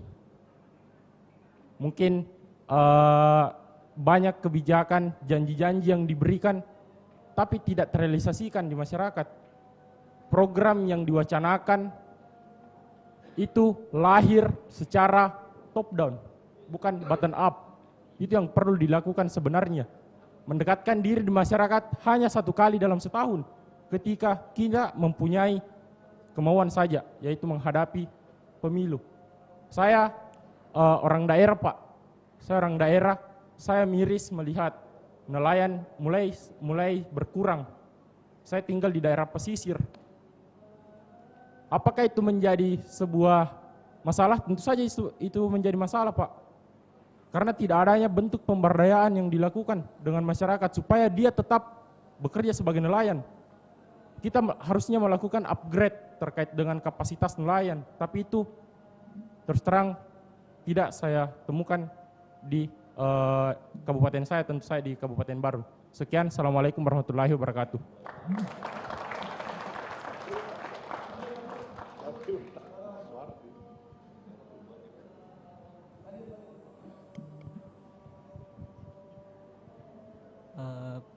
Assalamualaikum warahmatullahi wabarakatuh. Pertama, perkenalkan Pak, nama saya Aris Wijaya, saya dari Departemen Sosiologi angkatan 2019.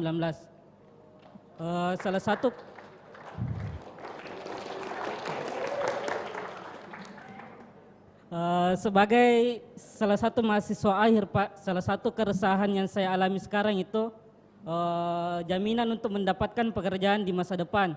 Saya kadang melihat lowongan-lowongan kerja, banyak sekali, ada beberapa perusahaan itu yang mensyaratkan syarat pekerja itu berpenampilan menarik, kedua mensyaratkan tinggi badan, dan banyak syarat-syarat lagi Pak.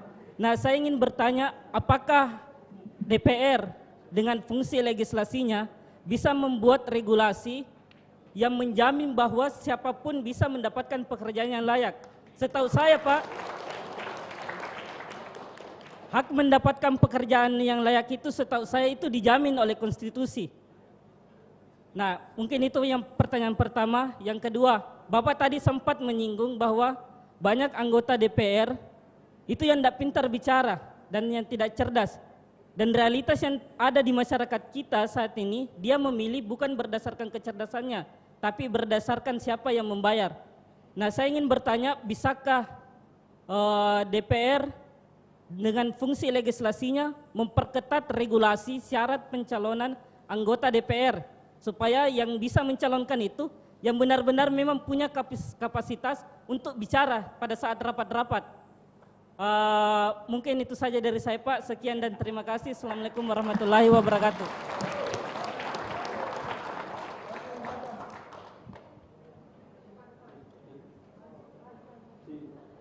Assalamualaikum warahmatullahi wabarakatuh. Terima kasih kesempatan yang diberikan. Kenalkan, nama saya Bidirman Yasir Panjiman dari mahasiswa pasca sarjana Fisip Unhas jurusan Psikologi.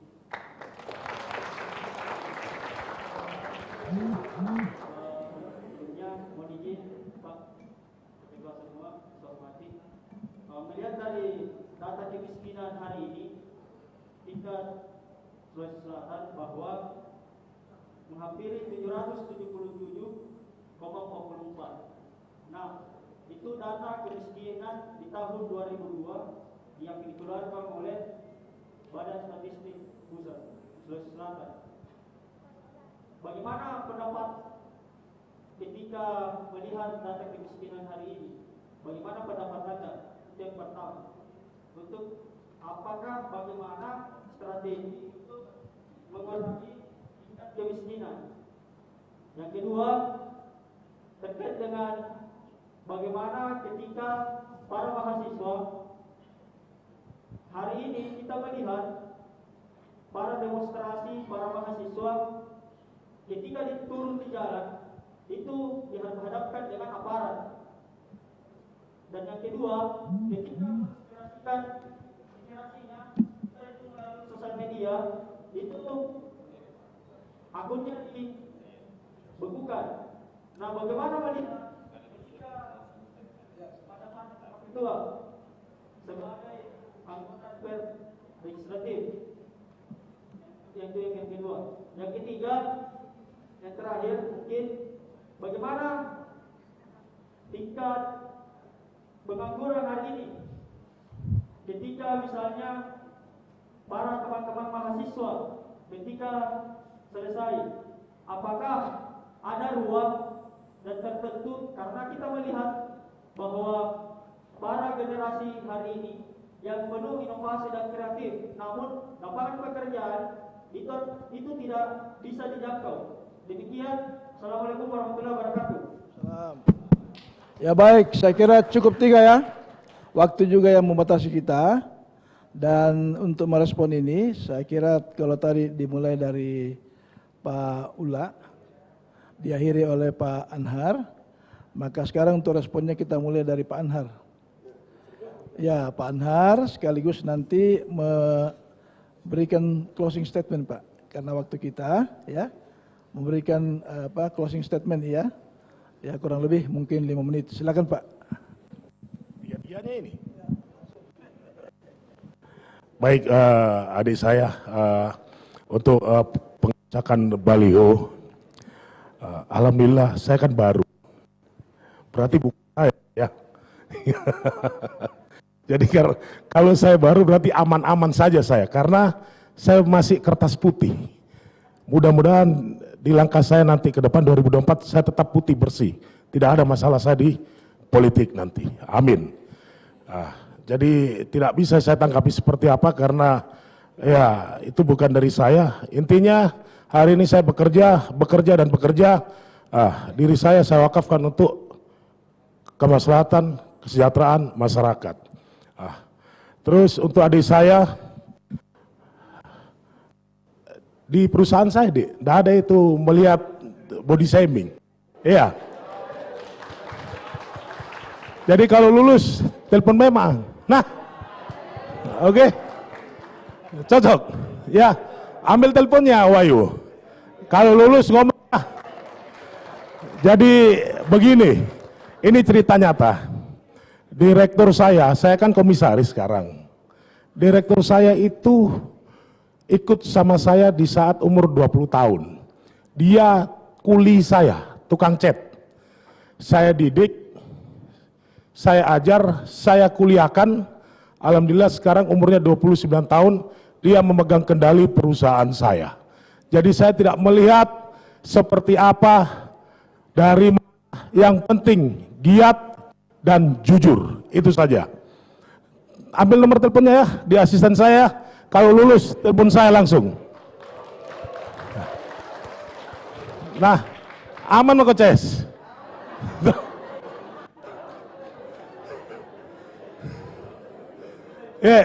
Terakhir, TBD, saya kurang mengutip, bisa diulangi lagi? Kemiskinan, ya. Baik, saya sebagai pengusaha, alhamdulillah seperti apapun saya membuka lapangan pekerjaan itu tetap kurang rasanya. Karena memang angka kelahiran terus bertambah, terus kita ini semakin berkembang banyak. Jadi mudah-mudahan harapan saya setelah duduk saya akan coba mencari cara. Nah, caranya memberikan UMKM kepada lulusan-lulusan baru lebih berpikir untuk menjadi entrepreneur. Jadi bisa membuka lapangan pekerjaan yang bagi yang lainnya lagi. Seperti itu mungkin deh ya. Terakhir closing statement dari saya, beberapa bulan ke depan ini kita sudah mencoba mencari peralatan perubahan kekuasaan, peralihan. Jadi mainkan, jangan pragmatis, jangan cuek. Karena apabila kita cuek, kita sendiri nanti yang kena susahnya sendiri. Karena apa? Karena cuek, masa bodoh. Jadi momentum 2024 ini gunakan sebaik-baiknya dalam peralihan kekuasaan agar kekuasaan ke depan lebih baik. Tentunya kalau lebih baik lagi, Ana Rahman Saudara ya Dapil Sulsel 1. Terima kasih.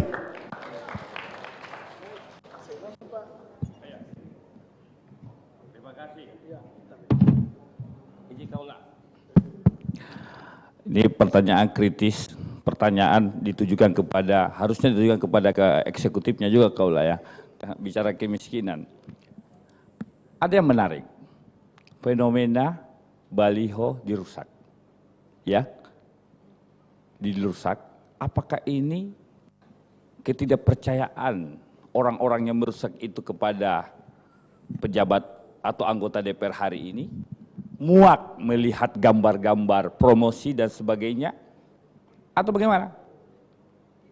Saya mau mengatakan kepada kita semua, justru momentum pemilu 2024 lah, ini diberikan kesempatan kepada kita oleh negara untuk menseleksi kembali orang-orang yang mau duduk di kekuasaan itu.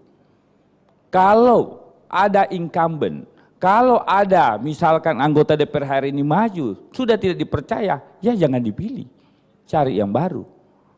Ya, jangan malah lebih baik menyalakan lilin daripada mengutuk kegelapan. Itu bukan solusi dengan menggunakan hak pilih misalkan, digolput misalkan, sistem dan sebagainya. Itu menurut saya tidak cerdas. Justru momentum pemilu 2024 kesempatan diberikan kepada kita untuk menggunakan hak kita, untuk memilih figur-figur terbaik yang kira-kira ketika dia duduk betul-betul melaksanakan, menjalankan fungsinya sebagai anggota DPR, fungsi kelembagaan yang disebutkan tadi. Kalau Anda tidak percaya lalu kemudian mengutuk, tidak mau, omong kosong demokrasi, tidak mau, ya gimana? Anda hidup negara demokrasi seperti Indonesia ini. Memang siklusnya seperti itu. Dalam 5 tahun ada pemilihan.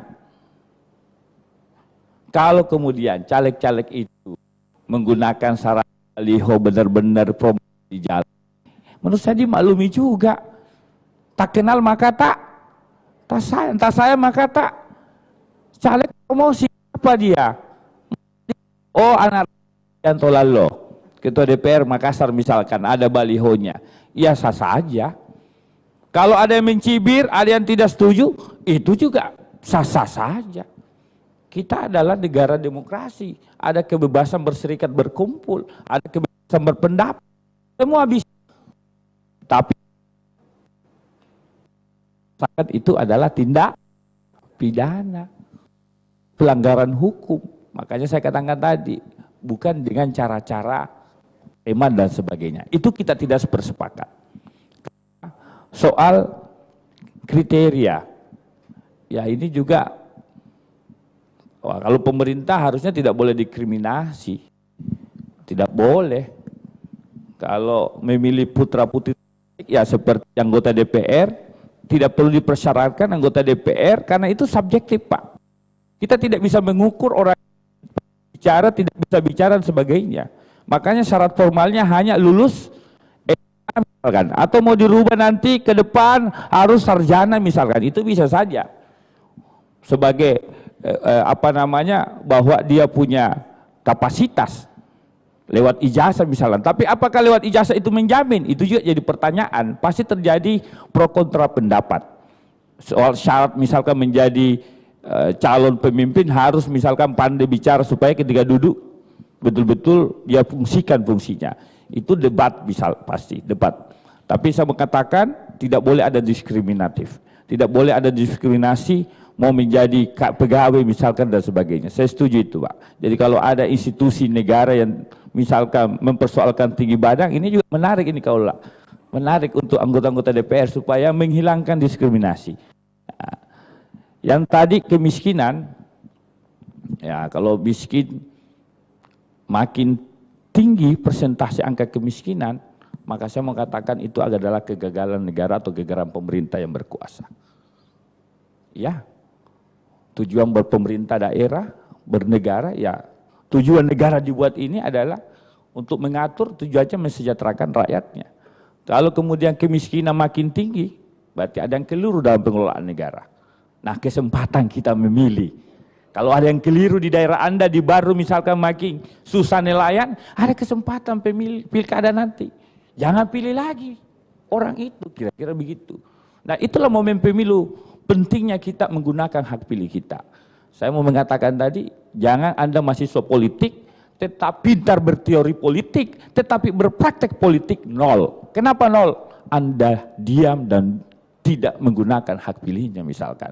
Padahal Anda diajari di bangku kuliah menjadi mahasiswa politik misalkan. Saya mau mengutip Pak Santuriolo karena ini closing statement. Punta salamat rambangan, teki sikabelai, lanroki kama, sirolai sombalata. Bila kita berpapasan, jangan kita berjauhan. Aku harapkan layar kita saling berkaitan. Terima kasih mahasiswa Unhas. Sampai ketemu di lain waktu. Saya kalau bagi-bagi umroh, biarlah kakak Aan, sebentar paling saya mau membagi buku. Buku sahabat saya, Papius Lusri Lanang, ada 10 buku, bisa dibagi kepada mahasiswa potret gerakan kaum muda. Ini dituntut mahasiswa betul-betul 3 untuk penanya. Pokoknya mahasiswa UNAS harus kritik. Kalau perlu ada kebijakan kampus yang tidak sesuai, ya sekali-sekali demo pimpinannya, Pak. Kayak saya, bisa menginap di kampus, sekarang nggak bisa menginap lagi. Profesor Aca Taha ngomong, tempat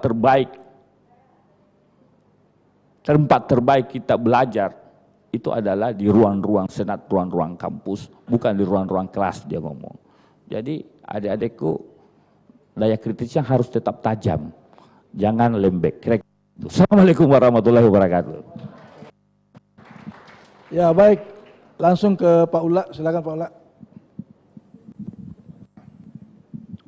Ya, terima kasih. Saya senang kalau mahasiswa masih mau bicara, karena setahu saya sudah jarang orang mau bicara dari kampus. Nggak tahu kenapa. Yang pertama mengenai pengerusakan baliho, bagi saya itu lucu-lucuan aja lah. Itu mungkin anak muda kalau mahasiswa dia punya cita-cita jadi Satpol PP. Karena iya kan? Aneh-aneh juga kita punya mahasiswa hari-hari ini. Ada yang cita-citanya jadi Satpol PP, ada cita-citanya jadi tukang parkir. Suka sekali dia tahan-tahan mobil, dia tahan-tahan di jalanan. Kenapa begitu sekali ya? Saya kira itu fenomena saja, menurut saya tidak bisa juga ditanggapi terlalu serius bahwa kecewa kepada anggota DPR.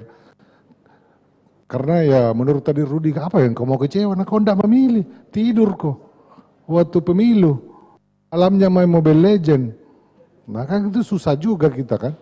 Nah, itu begitu ya.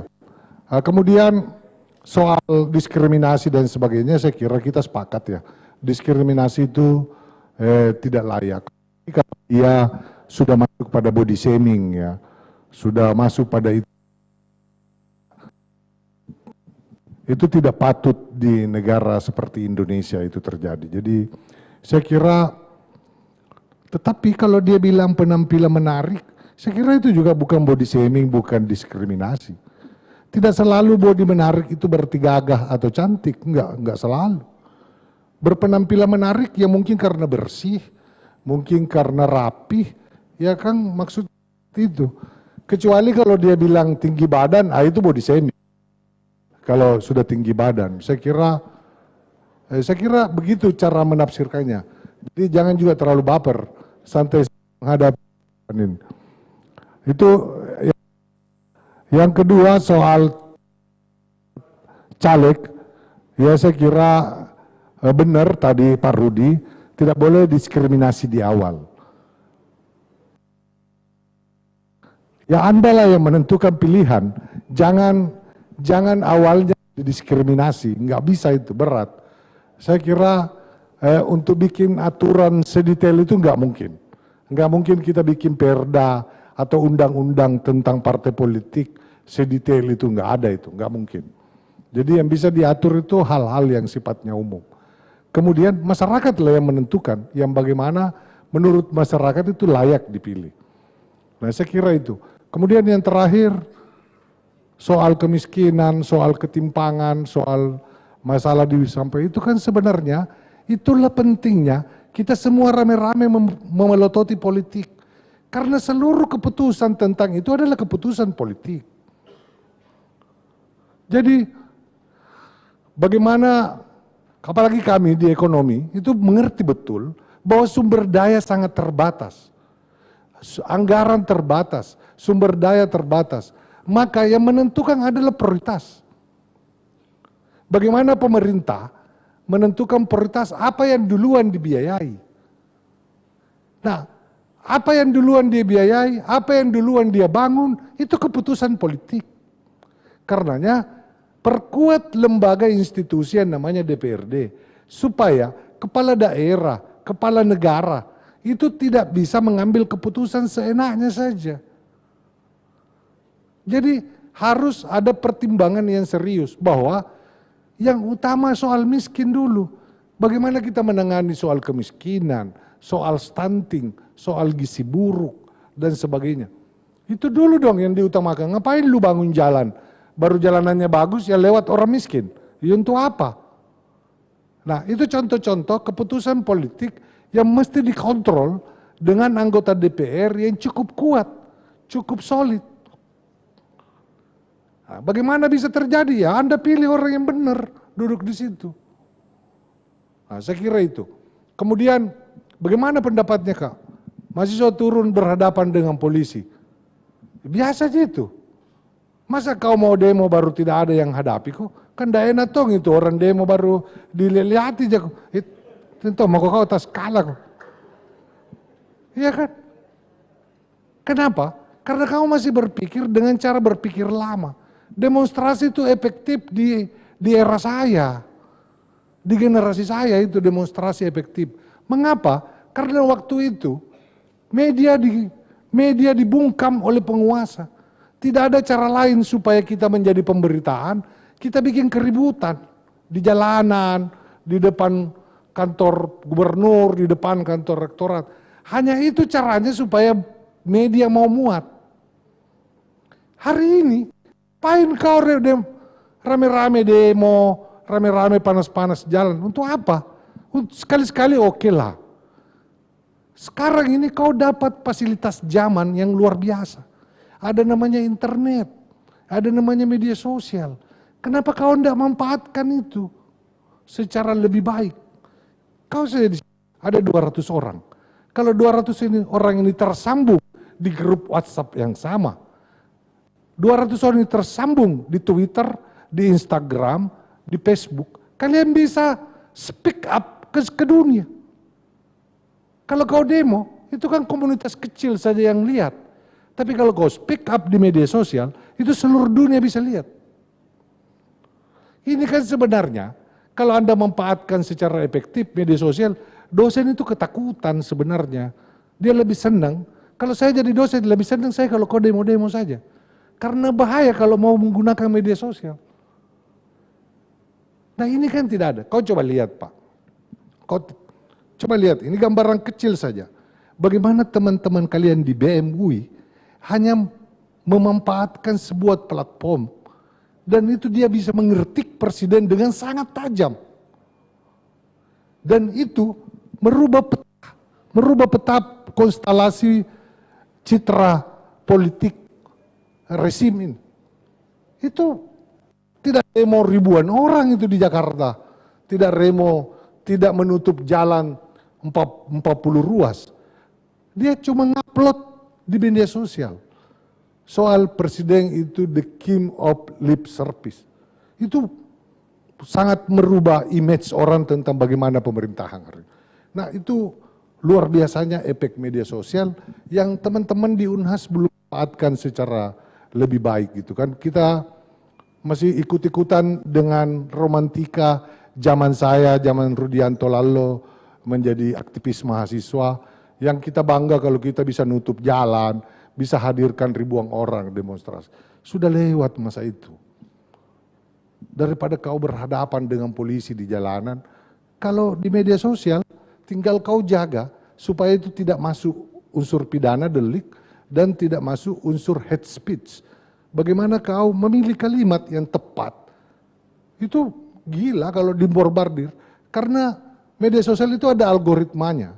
Kenapa saya bilang tadi 200? Kalau 200 kalian tersambung, upload di Twitter atau di YouTube atau di Instagram. Kalau ada 200 yang langsung like, yang langsung retweet atau apa dan sebagainya, itu punya efek algoritma. Semua kalian punya teman, baik di Facebook maupun di apa, itu kan akan tersambung semua. Itu akan luar biasa efeknya. Kenapa bukan itu yang dimaksimalkan? Tetapi yang saya mau ingatkan sebagai closing statement saya, tidak ada perubahan sebesar apapun di dunia ini kalau kita baca sejarah yang dimulai dari kelompok besar. Selalu perubahan itu diinisiasi dan dimulai dari kelompok kecil. Jadi main Twitter kah, main apakah, itu harus ada diskusi yang intensif, 3, 5 orang, 7 orang. Itulah yang melahirkan gagasan-gagasan, pikiran terobosan. Jadi jangan selalu terjebak dengan kerumunan besar. Perubahan itu tidak lahir dari kerumunan besar. Kerumunan besar itu kadang-kadang hanya pemicu. Tetapi perubahan itu dimulai diinisiasi kelompok kecil. Saya kira itu saja yang saya mau sampaikan. Terima kasih. Assalamualaikum warahmatullahi wabarakatuh. Baik, mari kita berikan tepuk tangan kepada 3 pembicara kita. Alhamdulillah kita sudah menyelesaikan diskusi kita dalam tempo kurang lebih 2 jam ya. Dan ini sangat produktif sekali. Kesimpulannya adalah bahwa fungsi legislatif itu akan efektif ketika diisi oleh legislator yang efektif juga. Itu sudah disampaikan oleh para pembicara kita ini. Dan yang lebih penting lagi adalah peran mahasiswa itu harus aktif di dalam ikut dalam proses dinamika politik yang ada. Mahasiswa sebagai pemilih yang cerdas, mau tidak mau juga harus mempunyai tanggung jawab moral sebagai generasi bangsa untuk ikut serta dalam proses politik kita, khususnya pada pemilu 2024 ini. Jadi tadi Pak Rudianto lalu bilang ya, jangan sampai pada hari H semua pada tidur, jangan. Ini harus betul-betul kita aktif ya. Dan poin yang terakhir adalah bahwa apa yang kita lakukan ini hari ini adalah merupakan proses edukasi politik bagi adik-adik semua. Bercita-citalah menjadi seorang legislator, karena menjadi seorang legislator itu adalah kerjaan mulia. Lewat kebijakannya semua bisa berubah ke arah yang lebih baik. Karena itu kami atas nama pelaksana kegiatan ini mengucapkan terima kasih banyak kepada Bapak Nikmatullah, Wakil Ketua DPRD Provinsi Selatan, juga kepada Pak Rudianto Lalo, Ketua DPRD Kota Makassar, dan Pak Andi Anhar Rahman, ya, Pak Aan ya, yang alhamdulillah sudah menyampaikan banyak hal yang berkaitan dengan apa yang kita diskusikan. Tentu kita akan membuka peluang ini kepada semua, ya. semua orang-orang nanti yang akan melibatkan diri dalam proses-proses ya politik kita di 2024 ini untuk kita berdiskusi di dalam kampus. Kampus adalah tempat yang baik untuk kita berdiskusi karena sejatinya memang kampus juga mengemban tugas atau fungsi sebagai tidak hanya pengajaran, penelitian tetapi juga pengabdian pada masyarakat. Ini adalah bagian daripada pengabdian kita pada masyarakat, bagaimana kita membangun sinergitas dengan seluruh komponen yang ada di masyarakat untuk kemudian kita berdiskusi ke arah yang lebih baik. Dan terakhir Pak, kami juga menyampaikan bahwa LPPM UNAS ini juga mempunyai satu pusat penelitian yang disebut dengan Pusat Opini Publik yang bekerja sama dengan Tribun Timur ini. Itu adalah bertugas untuk melakukan riset, melakukan kajian-kajian, survei-survei yang berkenaan pada 3 hal, politik, ekonomi, dan sosial budaya. Ya. Demikian yang dapat saya sampaikan, dan dengan ucapan alhamdulillahirrahmanirrahim, maka kegiatan kita hari ini yang diinisiasi oleh Tribun Timur bekerjasama dengan Pusat Opini Publik, kita cukupkan sekian.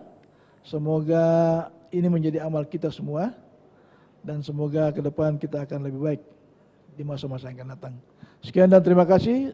Assalamualaikum warahmatullahi wabarakatuh. Dan saya kembalikan kepada MC.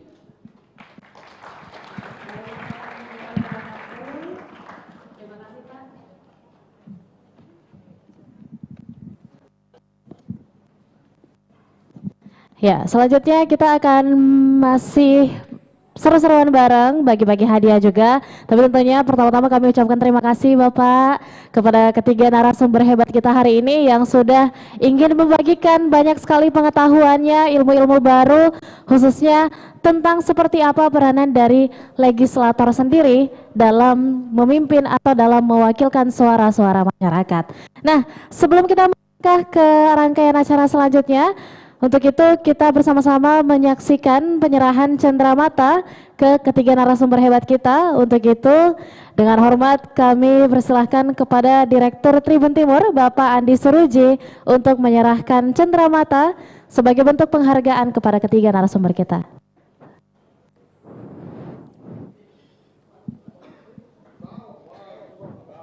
Boleh dibawa Pak.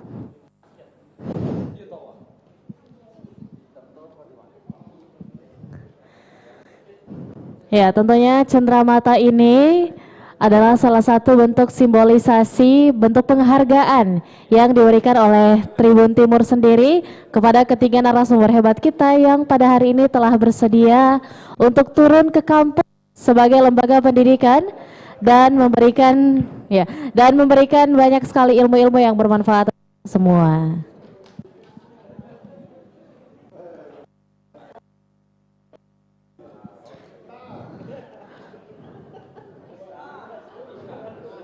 Oke. Ya, mohon Bapak ya, dan juga kepada moderator hebat kita Bapak Dr. Muhammad Iqbal PMSI. Kita akan memasuki sesi foto bersama antara ketiga narasumber kita, moderator dan juga Direktur dari Tribun Timur Bapak Andi Suruji. Ya. Terima kasih Pak.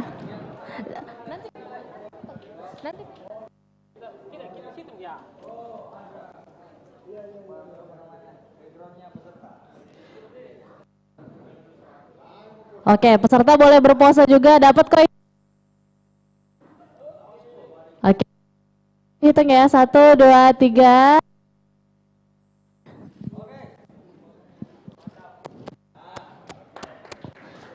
Ya.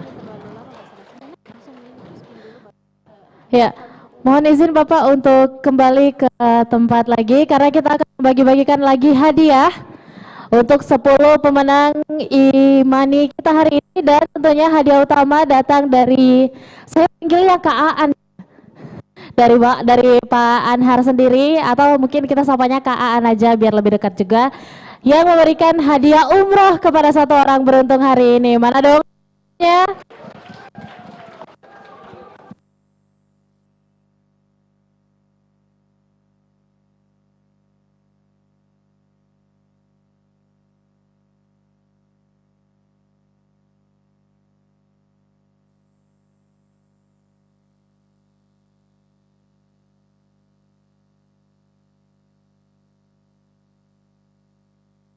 Ya, untuk itu kita spin dulu untuk sebelum saya melakukan pengundian kepada pemenang ke-11 kita hari ini.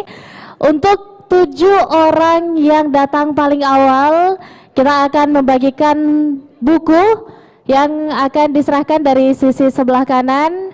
Jadi nanti saya akan baca beberapa nomor yang datang awal, 7 orang pertama, dan 3 orang penanya tadi akan kami berikan hadiah buku yang berisikan tentang perjuangan reformasi tentunya, dan juga dari tahun 39 sampai 99 ya kalau saya tidak salah. Oke, untuk itu untuk hadiah pertama. Umroh pertama Kak. Oh boleh. Oke. Sebelum kita ke hadiah lainnya, kita mau bacakan dulu hadiah umroh. Coba kita spin dulu. Mana tepuk tangannya? Aduh, kurang semangat ini saya lihatnya. Boleh sekali lagi saya minta tepuk tangannya? Oke. Untuk itu kita bersama-sama menyaksikan pemenang hadiah utama kita, yakni ibadah umroh pada hari ini. Boleh di spin? Kenapa? Iya. Oke, boleh ditampilkan dulu spinnya? Iya. Dalam 3, 2, 1 kita akan bersama-sama menyaksikan pemenang undian hadiah umroh dari Bapak Andi Anhar Rahman, Esos, atau akrab kita sapa dengan sapaan Pak Aan. 137 mana? Mana 137? Boleh maju dulu, ayo maju.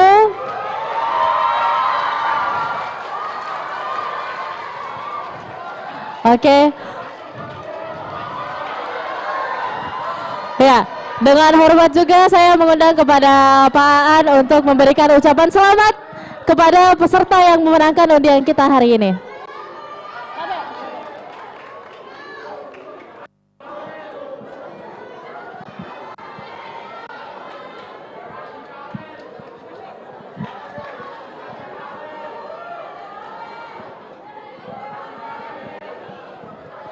Ya, mudah-mudahan pemenang umroh kita hari ini pulang bawa oleh-oleh untuk kita semua ya. Oke.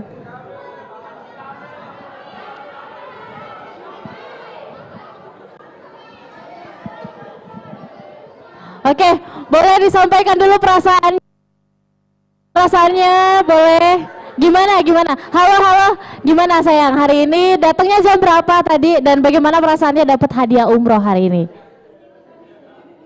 Jam 10, on time. Itu kuncinya teman-teman. Terus?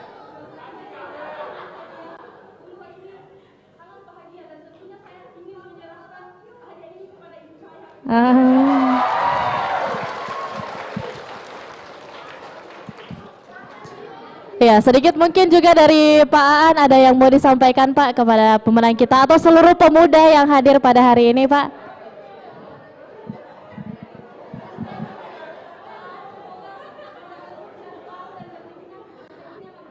Amin.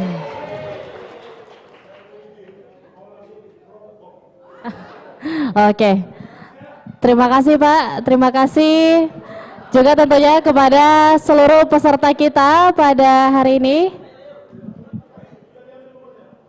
Oke, jadi pemenang kita boleh langsung mengontak perwakilan dari tim KAAN sendiri untuk hadiah yang akan diterima pada hari ini. Nah, selanjutnya kita akan mencari 10 pemenang untuk 10 hadiah e-wallet kita yang bernilai Rp100.000. Boleh diputar lagi spinnya kakak? Dalam 3. Oke. Kita putar lagi spinnya. 3, 2, 1.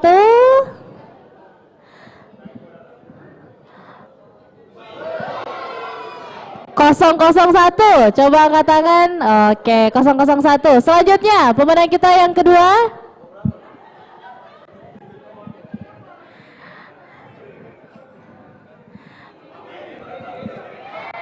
064 yang mana nih? Oke. Selanjutnya pemenang ketiga kita ada lagi.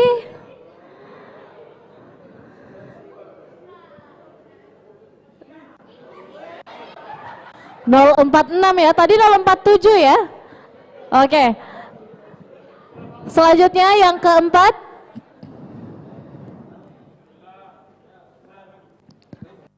Satu 9 mana? Sepertinya ini satu baris ya. Ini segeng ya dapat 100.000.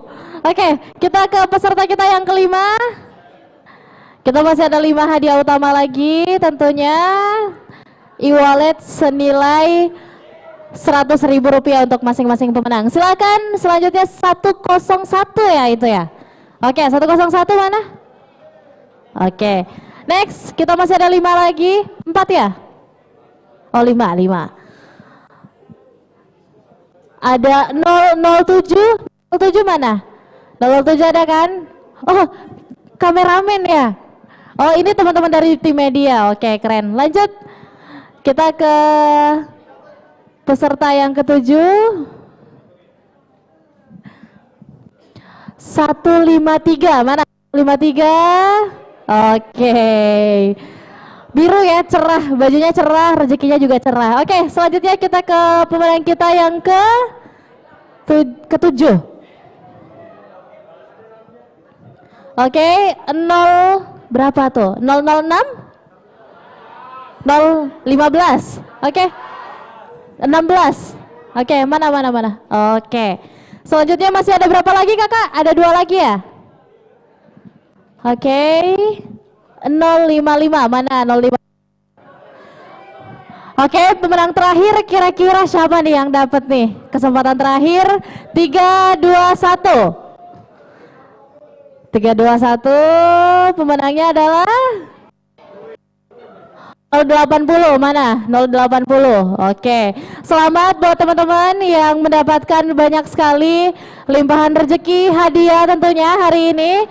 Dan ingat untuk teman-teman yang datang 7 awal, jadi yang merasa tadi mengisi absen 1 sampai 7, boleh langsung ke sisi sebelah sini, sebelah panitia di registrasi tadi.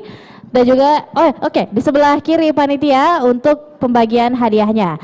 Dan juga tentunya terima kasih banyak kepada seluruh partisipan kita hari ini sudah hadir dan memeriahkan acara Mata Lokal Memilih Caleg Balik ke Kampus. Dan juga tentunya saya Nisa Husnuzan mewakili seluruh rekan kru yang bertugas pamit undur diri.